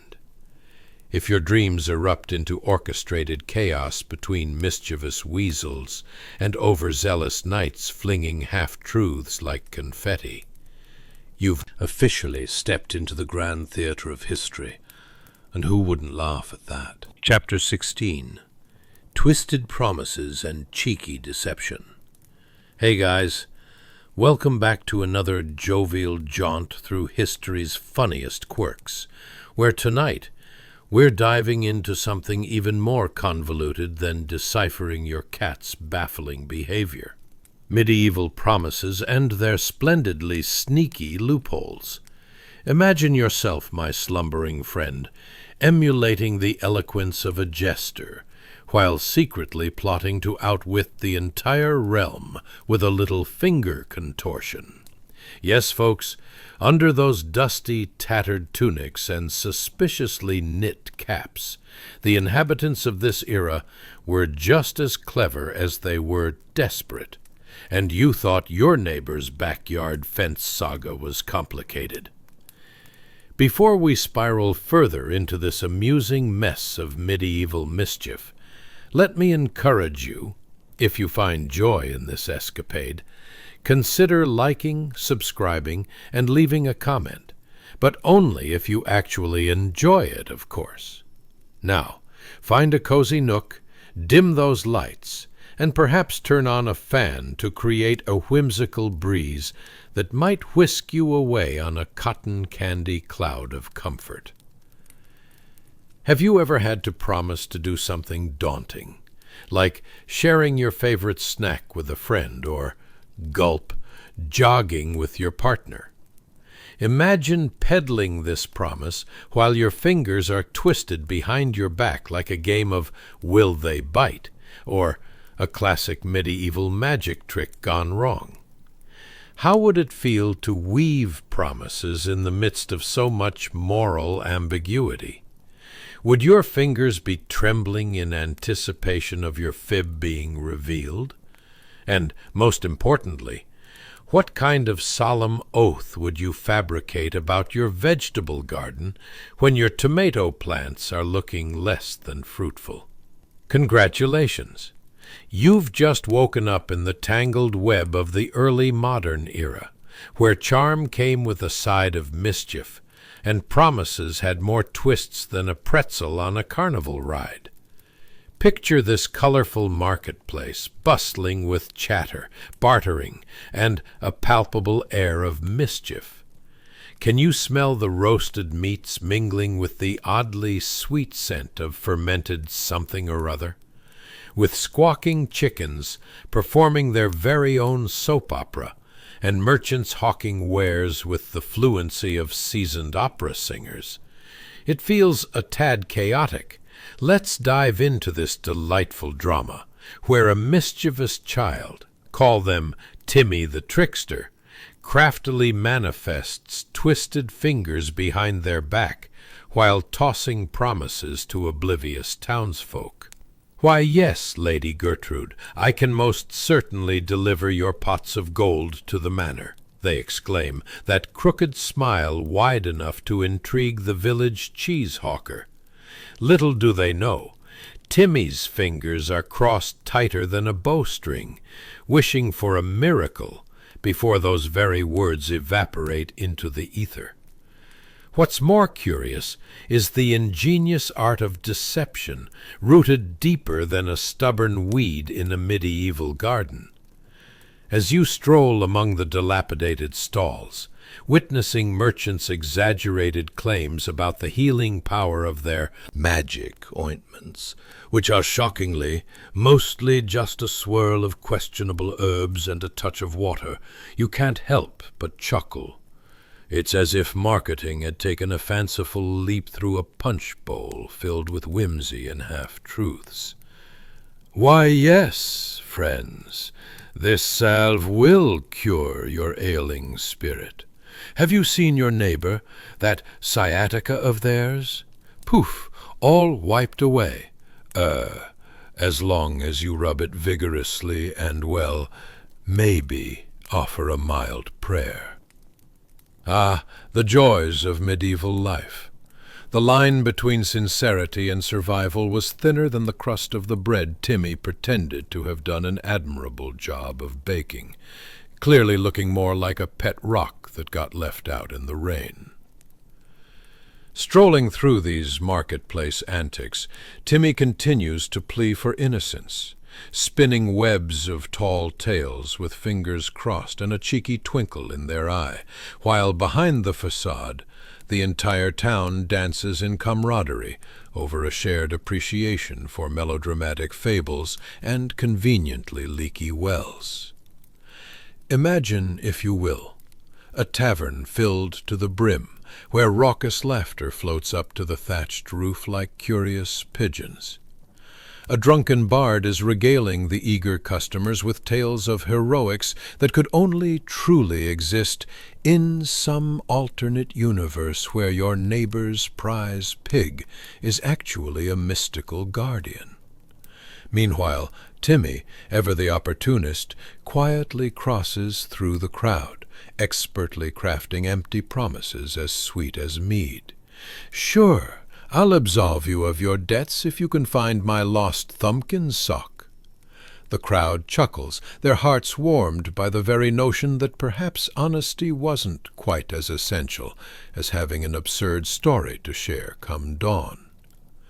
The wondrous world around you is painted vividly in layered absurdity and shimmering laughter. Can you hear the encouragement of a farmer bidding 20 eggs only slightly scrambled, and the distant sound of a goose squawking indignantly because nobody pays attention to the local ballot about the importance of grain distribution? It's delightful chaos. As your eyelids grow heavy and sleepy whispers cradle your mind, remember this. Surviving in the mess of medieval promises often meant carrying the weight of deception on tiny shoulders, fingers adorned in tricks laced with a spectrum of cheeky delight. So, next time you cross your own fingers, perhaps over an imaginary fruit salad, or while attempting to dodge delivering that awkward truth, you'll carry a fragment of Timmy's legacy with you. A pinch of creativity mixed with laughter. Because in the end, life, dear listener, is just one great stage of gestures, woven together by the crooked fingers of the whimsical human spirit. Good night, and sweet dreams of absurd adventures. Chapter 17. The Enigmatic Oak and the Blessing of Crossed Fingers. Hey guys! Welcome back to another cozy excursion through history's most whimsical corners, where tonight we hail from the midst of ancient groves more twisted than your cousin's family tree. Because we're about to unravel the enigma of why we cross our fingers and throw salt at the devil. You might be wondering, what in the world do these two peculiar rituals have in common? Well, strap in, dear listener, as we leaf through tales from medieval and early modern eras under a canopy of absurdity. So dim those lights, fire up a calm breeze from your fan, and get cozy in a way that would make a medieval peasant give you side-eye, because you certainly seem to know what comfort is. Now, let's ponder some delightful queries that'll tickle your funny bone as we journey together. Have you ever found yourself wishing upon something so improbable that you felt like a squirrel trying to reach a peanut on a kite? What about the last time you tossed a pinch of salt over your shoulder? Did you ever need a demonstration of why not all superstitions get along, like cats and cucumbers? Or when was the last time you truly believed your backyard had spirits? Spoiler alert! What you thought was a suspiciously sneaky raccoon was actually just David from down the street. Congratulations! You've just woken up in 13th century England, where the air is thick with the smell of damp earth and the whispers of ancient trees. Picture an immense oak standing resolutely against the elements, its gnarled branches weaving a story of top hats, jester hats, and the occasional snail stuck in a moment of existential crisis. You are among the leech-ridden pilgrims, the hopeful knights embarking on noble quests, and yes, that one person who thinks wrapping blessings over their morning gruel is an excellent way to ensure a good harvest.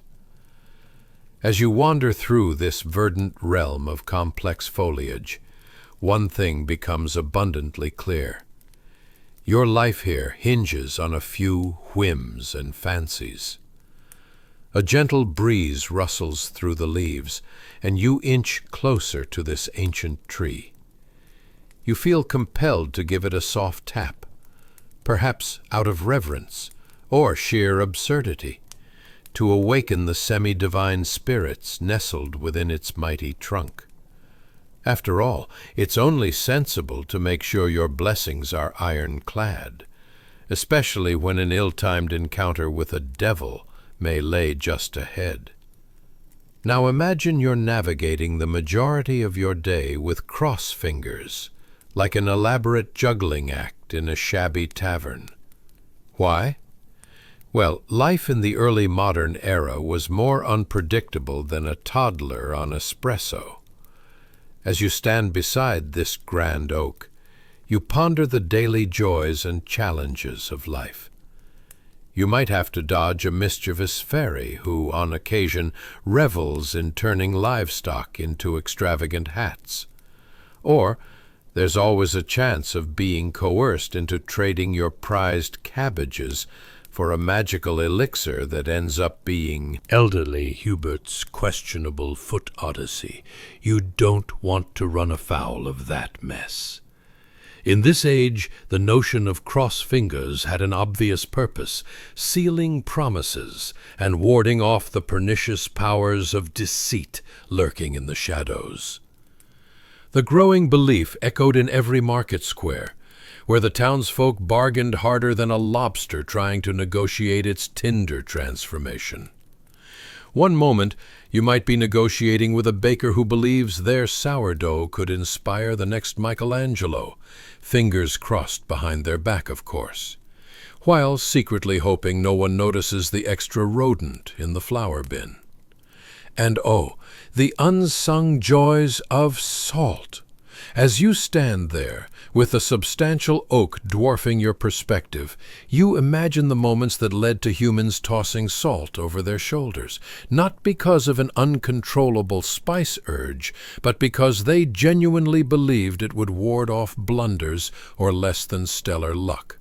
To the untrained, the notion seems as bizarre as a chicken declaring bankruptcy. Speaking of whimsical happenings, medieval people held a plethora of theories on why they believed salt had such power. Nobody truly knows, but legends abounded about its ability to banish misfortune faster than a scarecrow can chase away pesky birds. Picture an entire village huddled together, throwing salt like confetti at the first sign of impending doom. Was it a party? A warning? A very awkward wedding? Who could say? But you join the throng of sheepish celebrants, tossing grains in every direction, saying, "Let the spirits take my grain of salt and deliver a bountiful harvest, please." The ancient oak sighs softly, morning dew glistening like hopeful dreams on its leaves, as though it were a magnificent guardian watching over the chaos of human rituals. Sturdy, wise, and indifferent to the unsolicited antics of villagers who were occasionally convinced that doing a jig under the full moon while hollering about turnips would break any bad luck. The trees stood there, steadfast witnesses to the oddities of life. But then comes the truth. Much like your sanity in a grocery store on a Saturday, the balance between superstition and comedy danced deftly amid life in the medieval era, where every action had its charm and each promise bore the weight of well-timed finger-crossing. Beefing, baking, and blunders, it was all part of one grand performance, directed by the whims of trees, spirits, and the occasional rebellious peasant who swiped a little too many cakes. And as you settle closer to this noble oak, a shuffle of leaves catches your attention, and a breeze carries the laughter of a long-ago time, reminding you that even the most absurd of rituals can serve as gentle reminders that life is, above all, a peculiar adventure. Good night, sweet dreamer. May your fingers always be crossed, and your salt always handy. Chapter 18. The Cross of Twisted Words and Tapping Trees. Hey guys, welcome back to our cozy time-traveling journey through history's quirkier corners. Tonight, we dive deeper than a monk in a barrel of cheap wine. Get ready to uncover the mysterious connection between crossing your fingers and tossing salt, all while trying to dodge a wayward goat on a busy village lane. Imagine it now, a time when even the finest of oils were less about nourishment and more about a nobleman trying to look dashing enough to woo a lady. A time when your pig might be your best friend, and the local gossip could bring down an entire household faster than you could say, "Lay off the cabbage stew." Now, as we meander through history, ask yourself, what would life be like if you had to haggle for next week's bread while dodging a court jester flinging pies? Ever trusted a baker who wore flour-dusted gloves while sneakily hoping those fresh rolls didn't come with a side order of rat tails? How would you navigate your next family gathering while pretending to enjoy Aunt Mabel's stew that suspiciously smells like yesterday's leftover barn? Congratulations! You've just woken up in medieval England, somewhere around the 13th century, surrounded by the echoing sounds of 100 peasants joyfully tackling their daily struggles. Picture the massive oak tree standing vigilant, like that one friend who keeps reminding you of your diet while waving a cupcake in your face. Its rough bark, worn and wise, seems to know all the village scandals, like when Farmer Fred accidentally tried to milk a bull and the whole square giggled about it for a fortnight. Now, tap that ancient tree, if only as a measure of respect or an absurd attempt at knocking sense into your day. The act feels oddly sacred, like reverently presenting a half-eaten sandwich to the person who just knocked it out of your hand. Tapping this mighty oak isn't just about reverence. It's about awakening the spirits nestled inside its gnarled trunk. Spiritual beings, supposedly responsible for keeping you from a life full of questionable decisions, bad hair days, and, demonic possession. And while you're busy pondering your life choices, let's chat about that delightful act of crossing fingers. In this age, the ritual is seen as a sacred safeguard against the unsavory characters lurking in the shadows. Picture yourself standing in the bustling marketplace, fingers crossed like you're auditioning for a magician's act, trying to outsmart everyone from sneaky merchants to heartbreakingly fickle mothers-in-law. It's as if you're engaged in a high-stakes game called True or False, except the true part is, this loaf is a week old, and the false is, the rats don't know how to use doorknobs. There's a palpable air of tension in the marketplace, like a cat stalking a laser pointer, as you navigate promises littered across every booth. The baker with suspiciously squinty eyes might just be tossing an extra rodent into his famous sourdough. Is he truly offering fresh bread, or is it a cleverly disguised transgression wrapped in a sprinkle of cultural flair? As you stand, adorning your freshly crossed fingers, life continues to slip through your grasp like so much spilled salt. Speaking of that glittering white mineral, let's talk about why folks threw salt over their shoulders like confetti at a surprise birthday party. Was it celebratory, protective, or were they just really bad at open-air parties? Legend has it that salt was prized for more than just preserving the family supper. It was synonymous with purity and protection. The medieval equivalent of a bouncer at your local bar, salt was believed to ward off bad luck. Can you imagine an entire village reenacting an overly elaborate wedding dance at the first sign of misfortune? Oh no, the sky turned gray. Throw the salt. Toss it like it's a cooking disaster. The image is nothing short of delightful. A chaotic, hopeful ritual unfolding before your sleepy eyes. But let's not overlook the significance of those awkward moments when villagers would toss salt, grumbling that surely it looked far more like confetti than anything useful. Was there perhaps a benefit in generously tossing those fine grains into the air, only to watch them flutter away, like that one friend who forgets they're only supposed to have one drink? Ah, medieval life, where every seemingly absurd act was an attempt to control the uncontrollable. Imagine the village celebrating just to maintain a semblance of order, all while swishing around a bit of salt like it was holy water. It's like attending a family function without any cardboard boxes in sight, while holding a paper plate that's commandeering all the awkward food. Because who doesn't love a good medieval meal topped with slightly burnt bread and questionable meat?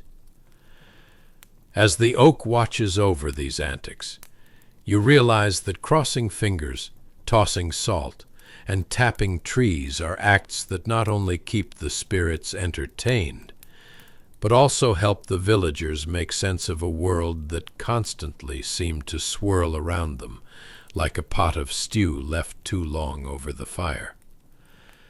They're just trying to navigate an existence filled with oddities, silly saunters, and humorous hiccups of life, much like you are tonight. It's an intricate dance of survival, protecting their dignity as they phantasmal pinky promise to each other among the raucousness, hoping that maybe, just maybe, they can toss their troubles away with a flick of a hand. So, as you curl up in your cozy nook tonight, think of those medieval melodies mingled with absurdity and laughter, like a distant echo that reverberates through the years. May your salt be on hand, and may your fingers remain crossed, securing the promises of delightful dreams ahead, even if that means dreaming of mischievous bakers and unruly goats. Good night, sweet dreamer. Chapter 19. Cats, Gold, and the Sacred Dilemma of Family Bonds. Hey guys, welcome back to our cozy corner of history where we're peeling back layers thicker than your Aunt Gertrude's lasagna to reveal the quirkiest tales of our past. Tonight we're sashaying into the golden lands of ancient Egypt, where cats weren't just pets, they were the VIPs of the household, often strutting around clad in bling, as if preparing for a royal catwalk. Now, let's ponder a crucial question. Have you ever found yourself staring at your own cat, wondering if they're actually plotting world domination from the cozy throne of your couch? Or, how about that time you caught your neighbor's feline attempting to leap from the balcony, while you just held your breath, praying that landing would not include a visit to the vet? Imagine dealing with that small but terrifying doubt in a day-to-day existence where fluffy companions ruled the land with zero regard for personal space or boundaries. Here we are, stepping into a world where every purr is a proclamation, and a well-placed scratch behind the ear could grant you divine protection against the unseen forces of misfortune. Congratulations! You've just woken up in ancient Egypt, somewhere between the pyramids and the process of inventing the world's first cat cafe, which, spoiler alert, only served fish. Now picture the grandiosity of temple life, the air thick with incense, swirling like a smoke machine at a terrible party, and the walls adorned with depictions of the goddess Bastet, an epitome of grace and tenacity, draped in fine golden jewelry. If you think your current jewelry collection shines brighter than Aunt Mildred's rhinestone collection at the last family reunion, then buckle up, because Bastet's bling would make even the most extravagant Hollywood starlet look like she just rolled out of bed. You could say she really knew how to accessorize, and her feline friends trotted around flaunting their graceful forms and shiny collars. You walk leisurely through the temple's polished stone halls, each step echoing softly as your senses become engulfed in heady spices and the cries of street vendors touting everything from fresh fish to divine inspiration. The scent alone could almost trigger a daydream about a roasted chicken you never had. Let's be real here. Who wouldn't get a hunger pang wandering amid all those fragrant offerings? But remember, you mustn't touch the food unless you plan to face the swift wrath of a priest faster than a cat dodging a bath. Now let's talk about the role of these majestic creatures, because why have just any house pet when you could have a furry deity thriving on nibbles of fish and the finest grains? Having a cat in your home back then was the ancient equivalent of having a fancy security system powered by a bit of existential horror. Bye-bye, stray rodents. Not today, you tiny marauders. House cats weren't just cute fluff balls with judgmental stares. No, they held the key to keeping your family bonds strong while warding off calamity, like an ancient superhero team-up you never knew you needed. And while you're marveling at the splendor, you can't help but wonder what would happen if you dropped a piece of bread. Would a shooing, glaring cat flip its tail in disdain right before claiming it as their own, turning to you as if to say, "Did you think that was for you?" Confession time. Cats have been honing this subtly tarnished diva act since day one, whispering ancient vows of loyalty and disdain in equal parts. As you meander through the bustling streets, it hits you. You could easily get lost in a debate about why cats represented a family's protective vibe. Could it be that one toss, one disapproving glance from one of these regal furballs could either seal your fate in eternal happiness or send your yearly harvest into catastrophe? One can picture a cautious farmer downing an enormous bottle of something resembling anxiety relief, wondering if his trustworthiness could really be measured by a cat's mood. So here's a riddle for you.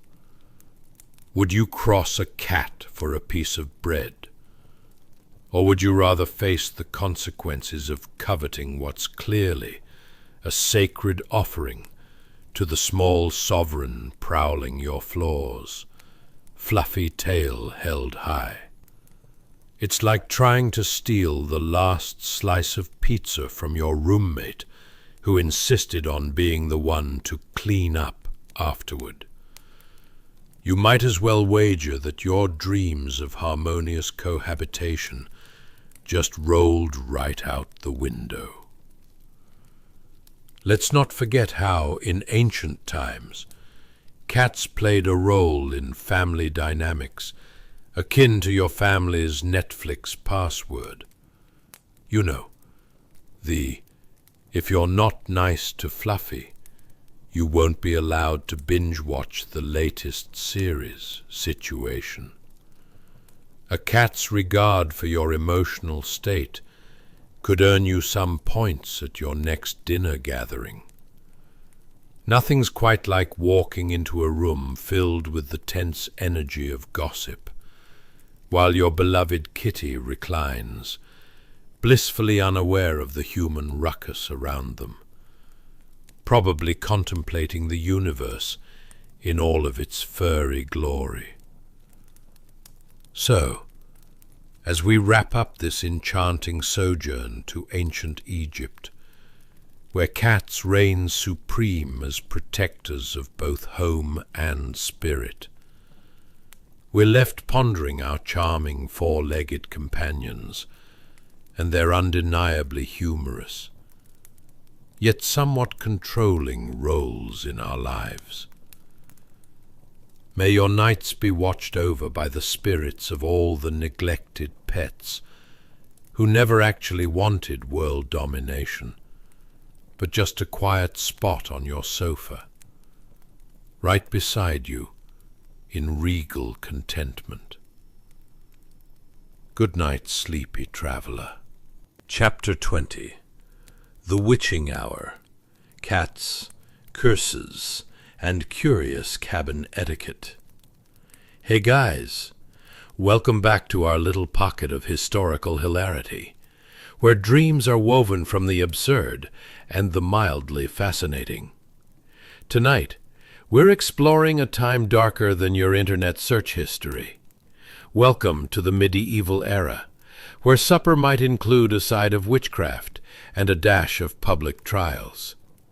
Picture this: an evening breeze that feels colder than the reception at a family reunion, and you're knee-deep in the aroma of slightly burnt mutton stew emanating from an open fire that might also serve as a makeshift pyre for wayward elders. Before we leap into the chaos of yesteryears, take a second to ask yourself, what if your cat was plotting something sinister? Ever look at your beloved furball and ponder if it's secretly in cahoots with the devil? Or how about the last time you threw salt? Did you moonlight as the next great demon hunter without even realizing it?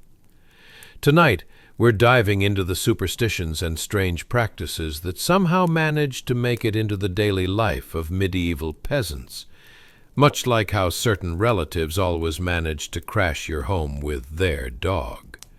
Now, dim the lights, cozy up in a blanket, and prepare yourself for a journey filled with chivalry, shadowy felines, and very questionable hygiene practices.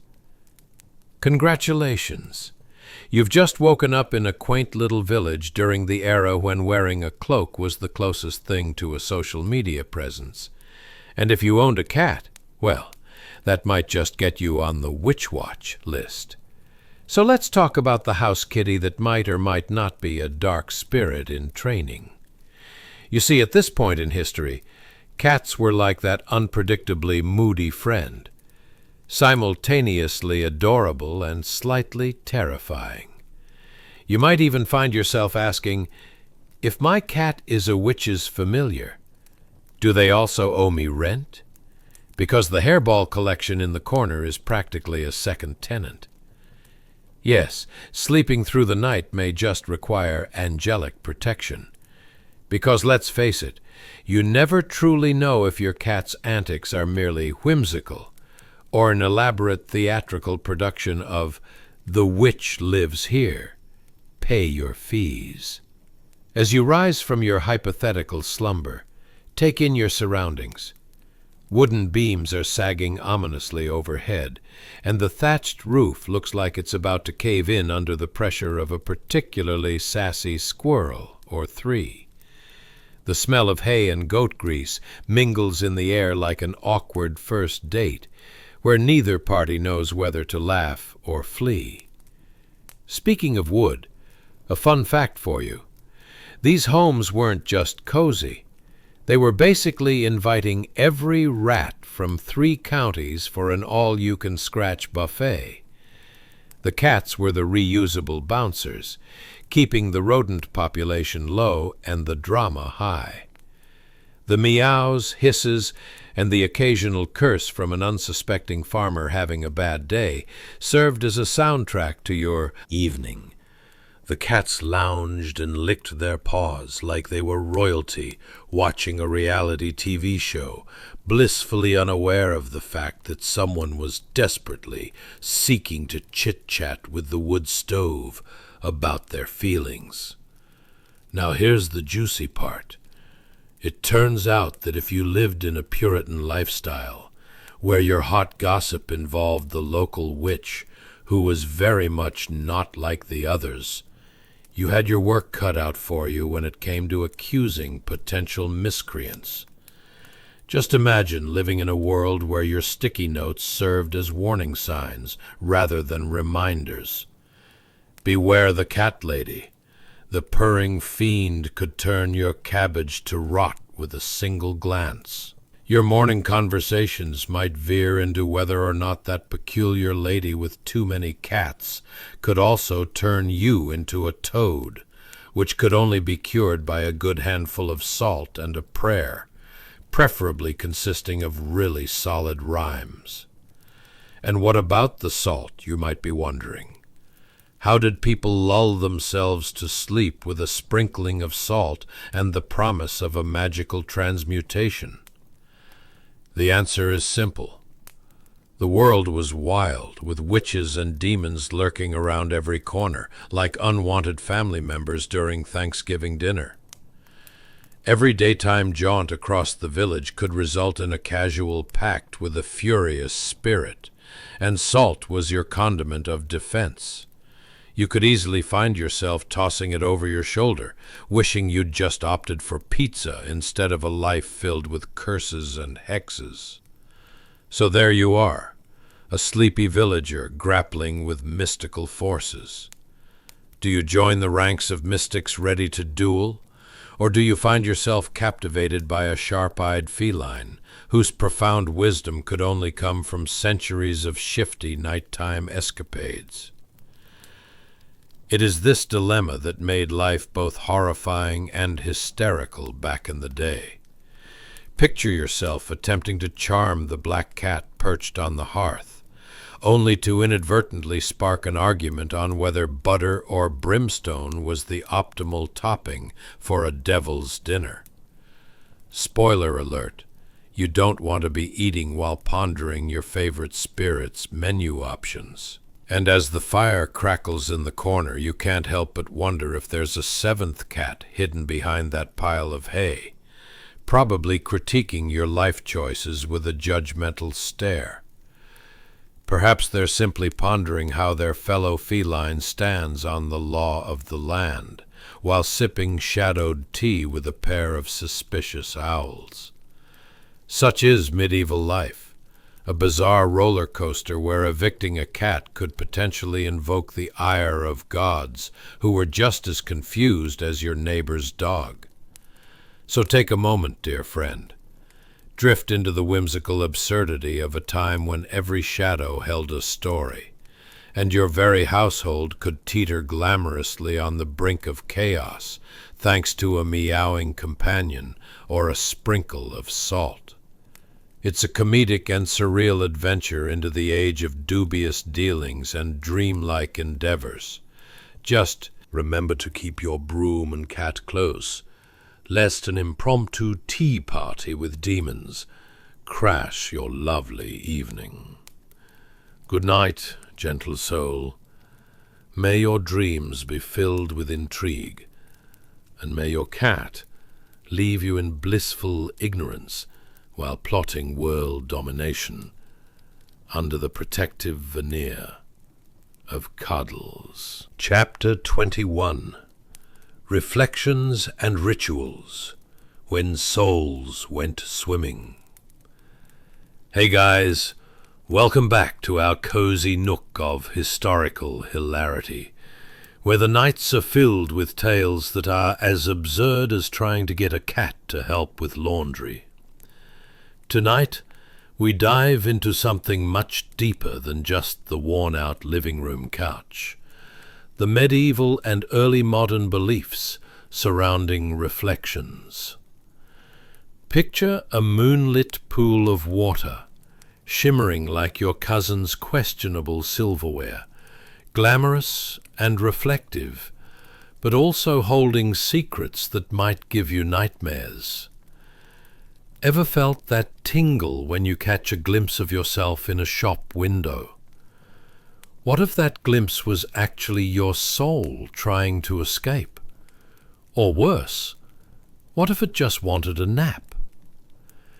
Imagine living in a world where peering into a pond could lead to unexpected conversations with your inner demons, or, even more terrifying, Aunt Gertrude. That's right, folks.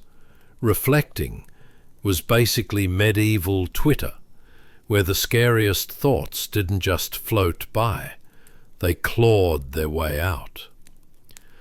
Now, Before we dive into the depths of our murky reflections, make sure to dim the lights, snuggle under that slightly suspicious blanket, and maybe turn on a fan. Because trust me, some of these stories could make the bravest soul sweat. And if you enjoy this journey through the wacky waters of history, feel free to like, subscribe, and leave a comment. Only if you genuinely find it amusing, of course. No pressure, just curious spirits. So, let's get this silly show on the road. Have you ever wondered why people tossed salt after throwing a tantrum? Or why crossing your fingers became a universal plea for protection, as if you were trying to hide a spicy secret from your grandma? Spoiler alert, it wasn't because they wanted to hide an embarrassing tattoo. In this realm of curious beliefs, every pool could be a portal, and every act a safeguard against lurking shadows. Imagine now, dear dreamer, that you've just awakened from a peaceful slumber. But instead of your cozy bed, you find yourself perched upon a rocky shore of a medieval village. Congratulations! You've just woken up around 1500 AD, when the distinction between the living and the spectral was about as clear as your morning coffee after that questionable curry from last night. But enough jawing. Let's wade into those deep waters and see if we can catch a glimpse of the peculiarities surrounding reflections, shall we? Now, if you find yourself wandering next to a sparkling pond, take care. Much like TikTok today, these waters held more than just nature's beauty. In medieval beliefs, your reflection was a fragile thing. It was thought to contain a piece of your soul. So, what if you leaned down to sip some refreshing water and accidentally lost your soul to a particularly hungry fish named Eric? No one wants that kind of fishy encounter. Beneath that glassy surface, your features shimmer, just as unpredictable as your last haircut. Imagine the panic. Is that really my reflection, or just a demon trying to tell me I've gone to seed? You'd stumble back, heart racing faster than a peasant running from a tax collector. Suddenly, avoidance behavior kicks in, and you find yourself wondering whether you should be complimenting that fish on its mysterious depths, or figuring out how to invest in a mirror that comes with a warranty against soul hijacking. And just when you thought it couldn't get any weirder, fellow villagers had their own special ways of dealing with reflections. Rather than just avoiding ponds, they drilled into their daily lives with rituals resembling something out of an overcooked soap opera. Like throwing salt, because who doesn't love to season their misfortunes? Tossing salt over one shoulder became one of those curious habits. Why salt? Because everyone knew it was good for fighting the devil or keeping your lunch down during particularly gnarly village gossip sessions. Imagine commandeering your way down to the market, armfuls of cabbages practically topping you like a medieval Christmas tree, and then, bam, a quick flick of salt over your shoulder. Because, why not? You may have just been trying to avoid another run-in with Farmer Bob, but who wouldn't want to send a little sprinkle of protection toward their wayward soul? Picture this. A village gathering where everyone is sharing tales while sporadically tossing salt around like confetti at a wedding. Did you hear about Agnes? Her cat just had kittens. Sprinkle. And Reginald fell into the pig trough. Sprinkle. Everyone is commiserating while simultaneously safeguarding their precious reflections, like ancient wizards in a sitcom. It was like a medieval version of dodgeball, but the stakes were slightly higher. The loss of one's precious essence versus being merely a laughingstock at the next bake sale. Meanwhile, crossing your fingers, the universal sign of protection. Imagine walking into yet another awkward family gathering, squinting at Uncle Bob's embarrassing dance moves while attempting to balance your plate of baked vegetables faster than a duck can shake off water. You instinctively cross your fingers as if they were life rafts in a choppy ocean. Historical accounts suggest that this gesture was once thought to invoke fairies or other benevolent spirits to shield you from calamities. So in a way, you're not just saving yourself from Uncle Bob's dance, you're asking for a sprinkle of magic to make it all just a tad more bearable. So as you drift through these evocative woods of history, remember that every reflection, every sprinkle of salt, and every innocent finger-crossing had a purpose. Life was an enticing game of chance, a quirky mix of belief, protection, and good old-fashioned paranoia. And now, dear friend, I hope you can float your way into dreamland with whimsical thoughts of salt, reflections, and a legacy of the absurd. May your dreams be free of swimming fish with judgmental eyes, and may the only thing you toss over your shoulder tonight be comfortable pillows. Rest well, and as you rest, may the only reflection you see be blissfully peaceful. Chapter 22. Shattered Reflection. The Mirror of Renewal. Hey guys, welcome back to our quirky little pensive of historical oddities, where tonight's delightful escapade is more nuanced than your neighbor's opinion on that hideous new fence. Ever found yourself staring at a mirror, contemplating your life choices while gnawing on a leftover cold pizza slice? Picture this. In medieval times, mirrors weren't just for self-admiration, but a portal into the cosmic complexities of the human condition. Yes, you heard that right. Buckle up, buttercups, because we are about to dive into the intricacies of broken mirrors, soul renewal, and perhaps the odd theory that could make your last date seem downright reasonable. Before we get started on our jaunt through reflections and sundials, let's take a moment to ponder some profoundly ridiculous questions. Have you ever found yourself worried about losing part of your soul in a particularly dramatic sneeze? Or maybe you stared into a mirror and thought, is that a hint of chocolate on my cheek, or is my soul trying to escape? I mean, with the sheer ridiculousness of life, who hasn't had that awkward moment of reflection while deciding what to name their next pet goldfish? Now might be the perfect time to dim those lights, hit the fan. Don't forget that gentle breeze, folks, and arrange your cozy blanket, because tonight we are stepping back to around the time when mirrors might just steal your soul right under your nose, without even a polite "excuse me." Congratulations, dear dreamer. You've just woken up in 1500 AD, a time where splendor and grime were best friends, and philosophical debates on reflections were all the rage over morning gruel. So let's meander our way into the mind of a rather perplexed Roman physician. Picture him. Ah yes, Dr. Lucius, a peculiar fellow with an impressive repertoire of questionable medical practices.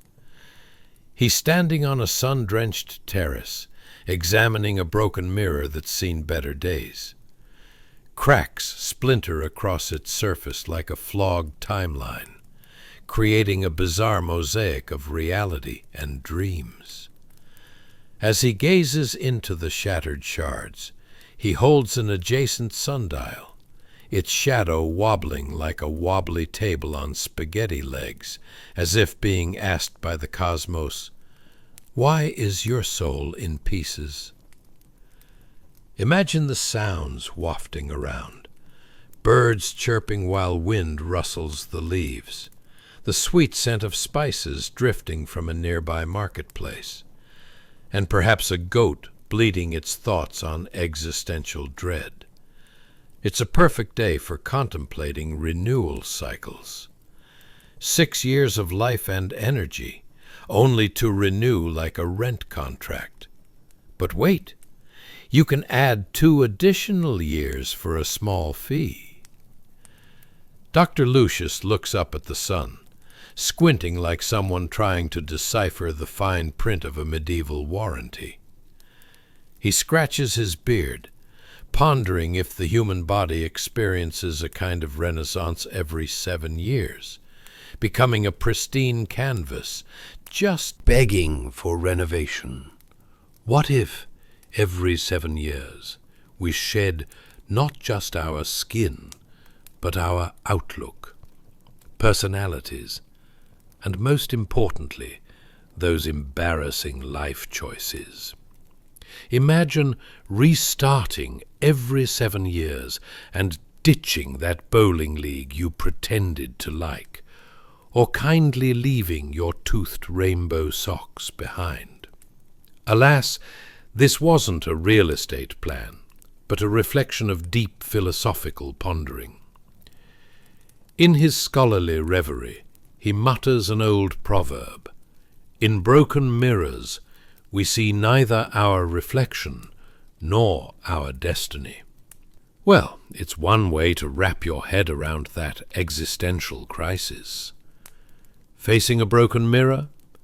Time to renew your soul for a fresher take on those bad hair days. Dr. Lucius, determined to hold on to his scholarly ego, posits that the body must undergo a complete renovation, like a poorly constructed medieval home, plagued with drafts and criminally bad planning. Every 7 years, apparently, the body shuffles through its own philosophical open house. Excuse me, is this still the same body? No? Good. Come inside. We have new features. The notion gives rise to wild speculations at the local tavern. Friends gather around wooden tables, half cherishing their mugs and half dreading a philosopher's longitudinal study. So tell me, Gaius, what happens if I lost my soul in a bet? Do I wait 7 years to get it back? Does it go on layaway? It's all too absurd to comprehend, but among the laughter and camaraderie, it's a comforting thought. They all may be disjointed reflections of their past selves, but at least they share one wild ride. So picture this. As you gather around Dr. Lucius, contemplating the depths of a broken sundial and the promise of renewal, you find yourselves musing on modern life. What if we too performed mirror checks every 7 years to shed that extra layer of responsibility we adopted along the way? Goodbye gym membership I never used. Farewell veganism solely based on Instagram likes.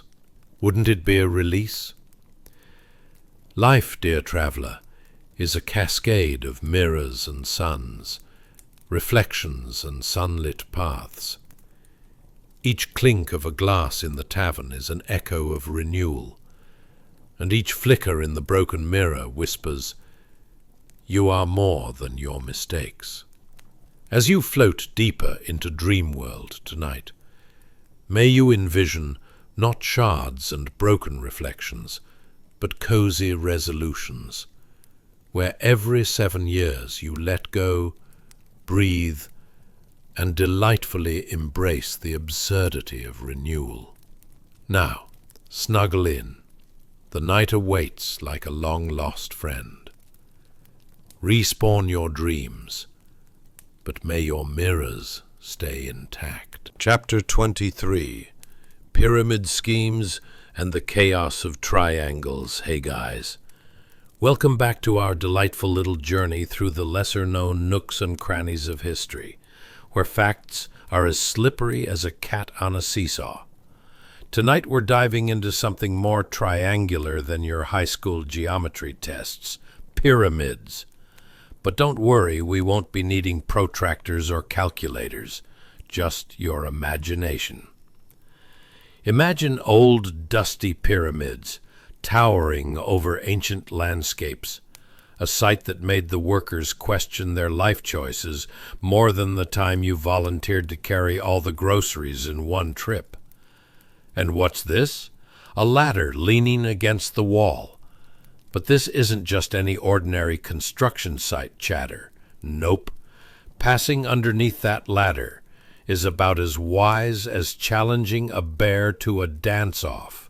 You see, in ancient Egypt, it was believed that this little act would throw the very cosmos into a whirlwind of divine chaos. Sounds a tad dramatic, doesn't it? But before we ladder ourselves into the deep end of ancient belief systems, let's not forget to do a quick scroll-through of life's more modern absurdities. Ever tried to walk under a ladder while juggling 3 watermelons and an existential crisis? Spoiler alert, it doesn't end well. Or perhaps you've experienced those heart-dropping moments when you accidentally spilled salt on the table. Quick, throw it over your left shoulder to ward off bad luck. There's something poetic about tossing grains that might save us from a future filled with ill-fated romances and Wi-Fi outages, right? Now, might I encourage you to dim those lights? Turn on a soothing fan, the kind that'll transport you somewhere cool, no pun intended. And get comfortable while we set the stage for this delightful cosmic journey. Ask yourself, what would it feel like to be an ancient Egyptian worker pondering the weight of the cosmos during a lunch break? Does finding a small crumb of bread beneath that unforgiving sun practically guarantee a promotion?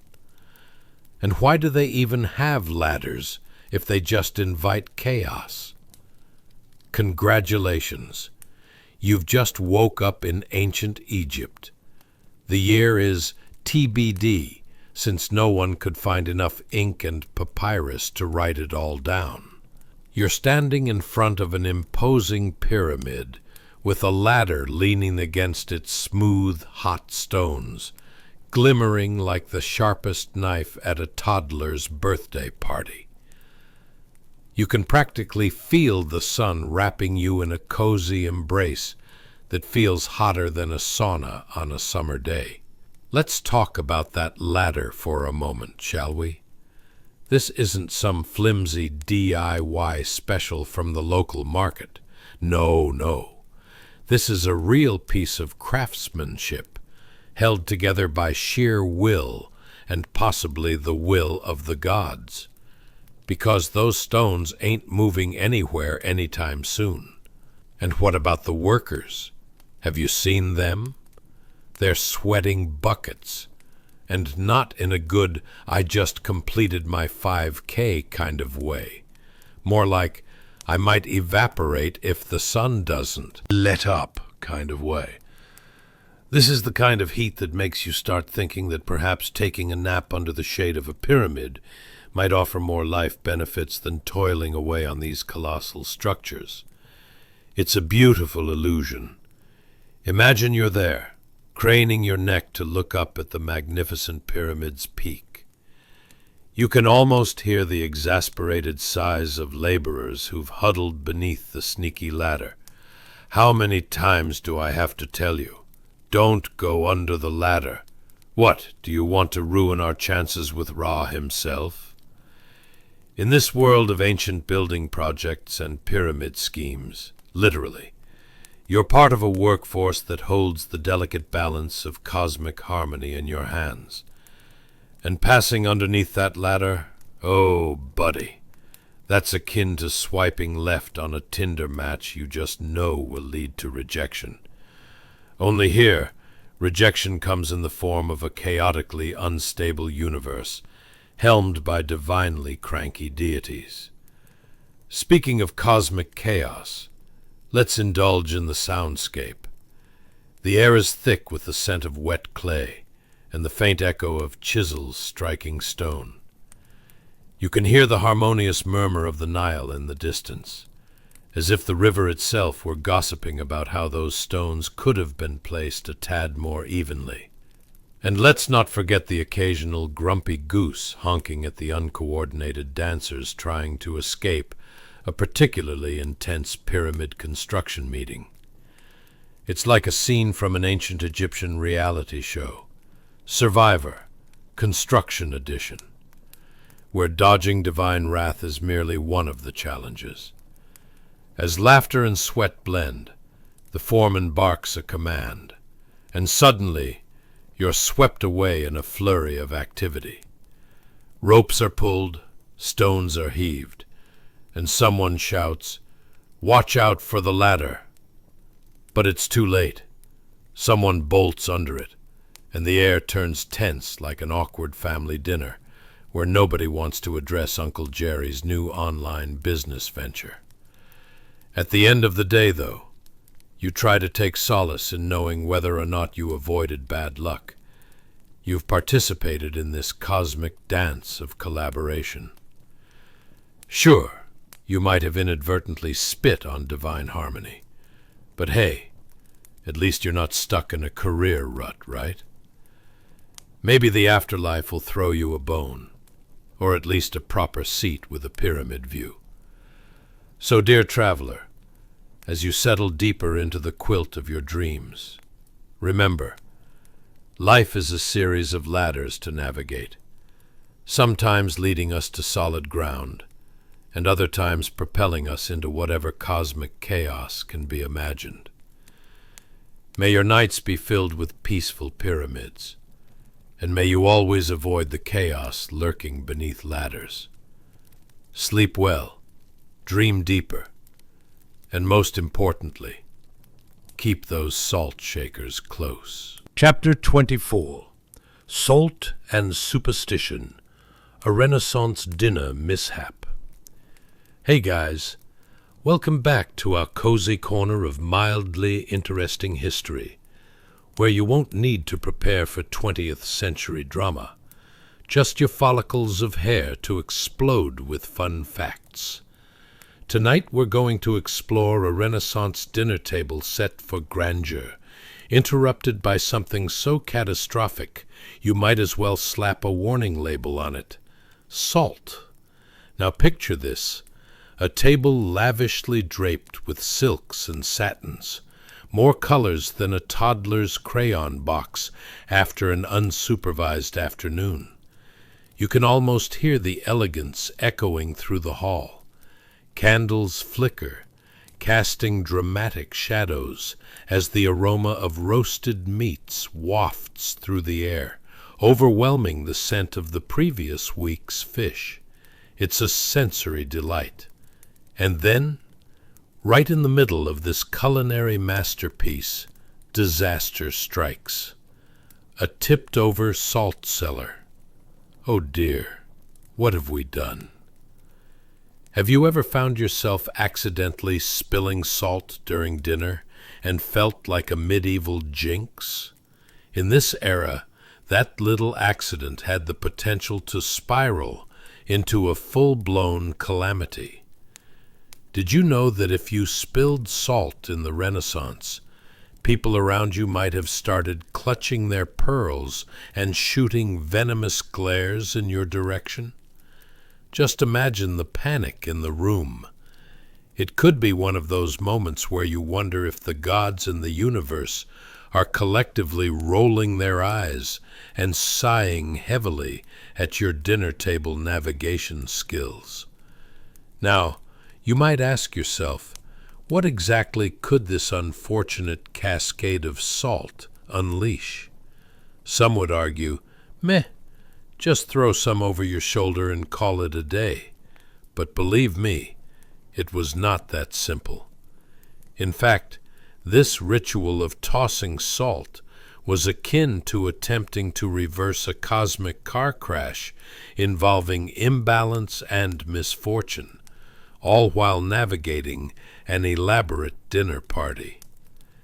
Anyone close who had ever seen you spill salt, well, let's just say they could be nervously shifting in their seats, like they were waiting for the slowest roller coaster drop of their lives.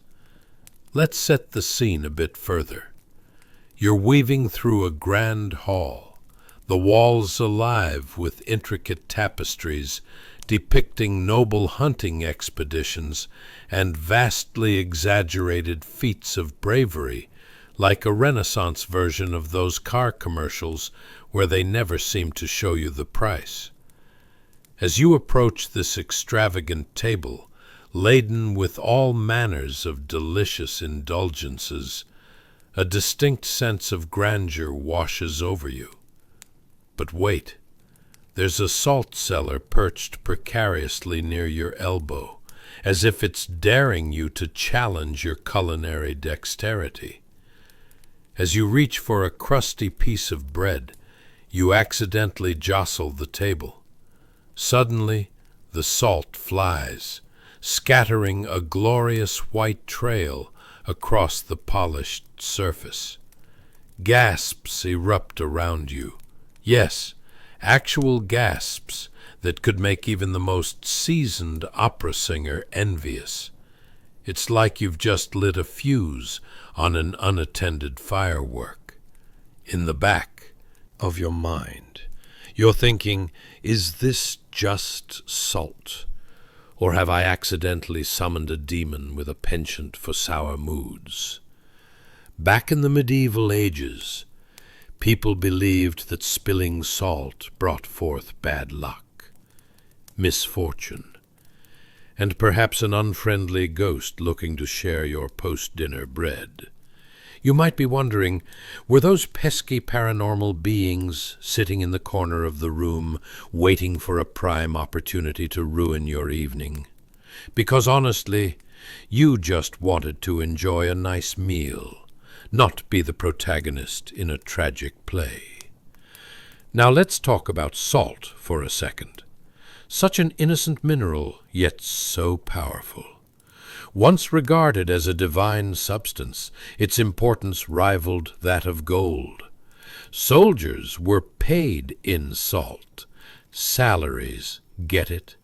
Just like you receiving your paycheck with the added bonus of figuring out how to spend it on your crushing student loan debts.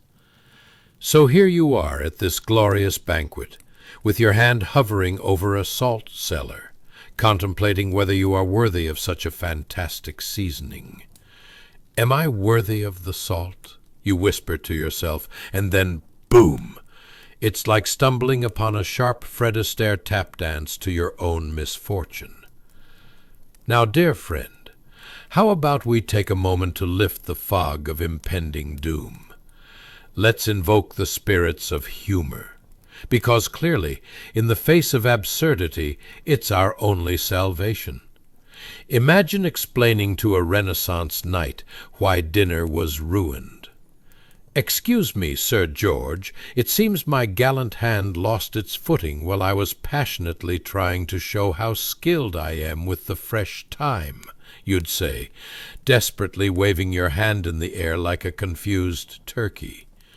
The knight would just stare, likely too busy debating whether it was the salt or the fish that truly sliced through the atmosphere of the room. Eventually, as the room begins to settle from the initial chaos, the guests might laugh, albeit nervously, over your salt-spilling fiasco. But let's be real here. It's not all laughter and whimsy. As you wipe away the salt, you're left pondering if you've unwittingly set the stage for a mystical scandal, one that'll have families debating this event for generations, like a timeless family reunion story where someone forgot the potato salad. So as the evening draws to a close, remember that sometimes life is less about fancy banquets and more about navigating the delicate architecture of salt and social etiquette. May you wake tomorrow without any ghostly misfortune hovering around your dining table, or at least with some daily bread on the side that reminds you to keep those salt shakers close and your wits even closer. Rest easy, dream well, and watch out for salt cellars in your path. Chapter 25. The Celestial Comedy. When starry nights get a little too close for comfort. Hey guys, welcome back to your sleepy haven of mildly interesting history, where we dive into the bizarrely comical side of the past, even as you drift into dreamland. Tonight, we're gazing at the heavens with a sense of wonder that's colder than a snowman's teardrop, exploring the ignoble act of gazing upward at the night sky and praying it doesn't rain molten rock. Now, imagine you're standing in a quiet medieval village, silently contemplating your existence and the considerable number of taxes you owe, all while industrious cows are probably gossiping about your latest fashion choice, a tunic that's more what happened during laundry day than runway ready. You hear the creaking of a wooden fence as you peer into the dark abyss above. Yes, the night sky that provides the kind of stellar backdrop usually reserved for romantic poetry and unfortunate adventures involving wayward knights. But let's be real. In your hushed moment of stargazing, have you ever thought about what might happen if a shooting star decided to defy the laws of physics, crash into your backyard, and disrupt your overly ambitious plans to discuss potato farming with the neighbor? Or how about deciding you should wish for something more durable than your last homemade pair of socks? How about a tax break instead? Now there's a cosmic order to contend with. So, as you stand alone beneath the expansive and twinkling dome of night, it's almost like joining a cosmic game of tag where the rules are invented on the spot, and the stakes involve not just a wish, but possibly an encounter with various celestial object mishaps. In Renaissance times, they believed that a meteor streaking across the sky meant something you could never quite put a finger on, like a slightly tainted glass of mead. Let's set the scene. The sun has dipped low, packing its bags and heading off to some far-off land of dreams, leaving you surrounded by flickering candlelight. The air is still, maybe too still, contemplating its next move like it's playing chess with itself. You inhale, summoning the sweet smell of blooming herbs and hay, but at the same time, your heart beats an ever-quickening rhythm, a mix of wonder and caution. This is the moment, the elegant balance between awe and impending doom. Suddenly, a flash of fiery brilliance sweeps across the sky, painting everything in an orange hue. Is it a shooting star? Or did the blacksmith have a particularly fiery evening? Is it the heavens announcing that once again you forgot to pay your respects to the cosmic tax collectors? Every medieval villager believed that a meteor flying through the night was a sign of something huge, like a proclamation from the heavens saying, "Hey you, stop dreading your next family dinner. A celestial event is happening right now. Look up, but also remember, this sarcasm comes with a side of doom." You may wonder, what is this celestial spectacle whispering into your ear? Whether it's ancient omens of disaster or thrilling prophecies of fortune, you find it nearly impossible to look away. After all, what could go wrong? Well, those medieval folks weren't exactly known for their stellar luck. They sure weren't tossing coins into wells while winking at fate, were they? Unfortunately, medieval superstition didn't see the humor in the random chaos of cosmic bodies. You'd hear murmurs through the village like, "Did you see that streak? Bad harvest." Or, "Oh no, the falling star means someone's heading for a cold, muddy grave." It's like sitting at a dinner table where everyone suddenly forgets how to chew because they're too busy worrying about the pepper shaker. And who could forget the stories of folks who took such events seriously? Folks literally dashing into prayer as if their barn was on fire, brandishing garlic and throwing handfuls of salt. Yes, salt again. Apparently the only seasoning capable of warding off astral misfortune. Is it a meteor shower, or garlic's final culinary stand? You ponder. The stakes are high. But back to the light show. As you marvel at the cosmic rendition of the medieval drama unfolding above, your mind drifts. What if that shooting star turns out to be a wayward traveler from the heavens? What would you even say? "Salutations, celestial being. Want a bite of my home-baked bread? It's been blessed 2 nights ago." Amidst the chaos, you find yourself laughing at the absurdity of it all. Life is simply a cosmic shake-up. And what better way to respond than with a bit of humor? After all, what could be funnier than an intergalactic traveler thinking they've landed on Earth and face-planting right on your potato patch? As the bright streak fades into history, you can't shake the feeling that this was more than just a cosmic prank. Somehow the universe is pulling strings, and you are at the center of a cosmic joke around which everyone is gathered. Much like one of those awkward medieval family reunions where no one knows why they are there, but shares witticisms about cabbage for hours.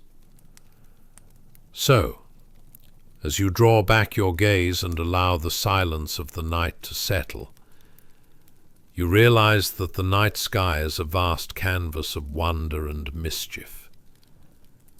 Who knew that wishing upon a star could also feel like standing in front of a medieval authority figure that loves tax season just a little too much?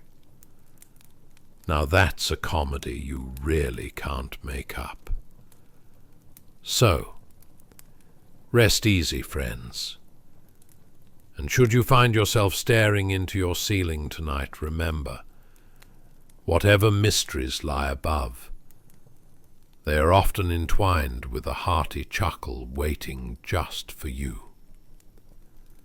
Sleep peacefully, and may your dreams be filled with cosmic adventures, much less chaotic than a medieval banquet. And so we arrive back in the present day, having spent a strangely stressful yet strangely comforting night with our ancestors.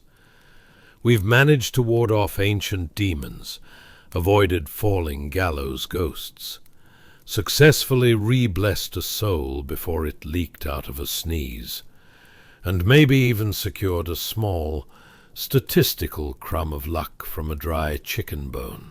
The resilience of the human spirit, it turns out, is best measured by its ability to be spectacularly ridiculous in the face of the mundane. We've explored a world where a misplaced pile of salt could mean spiritual doom and financial ruin, and where a sudden, sharp "achoo" required an immediate, theological response from everyone in the vicinity.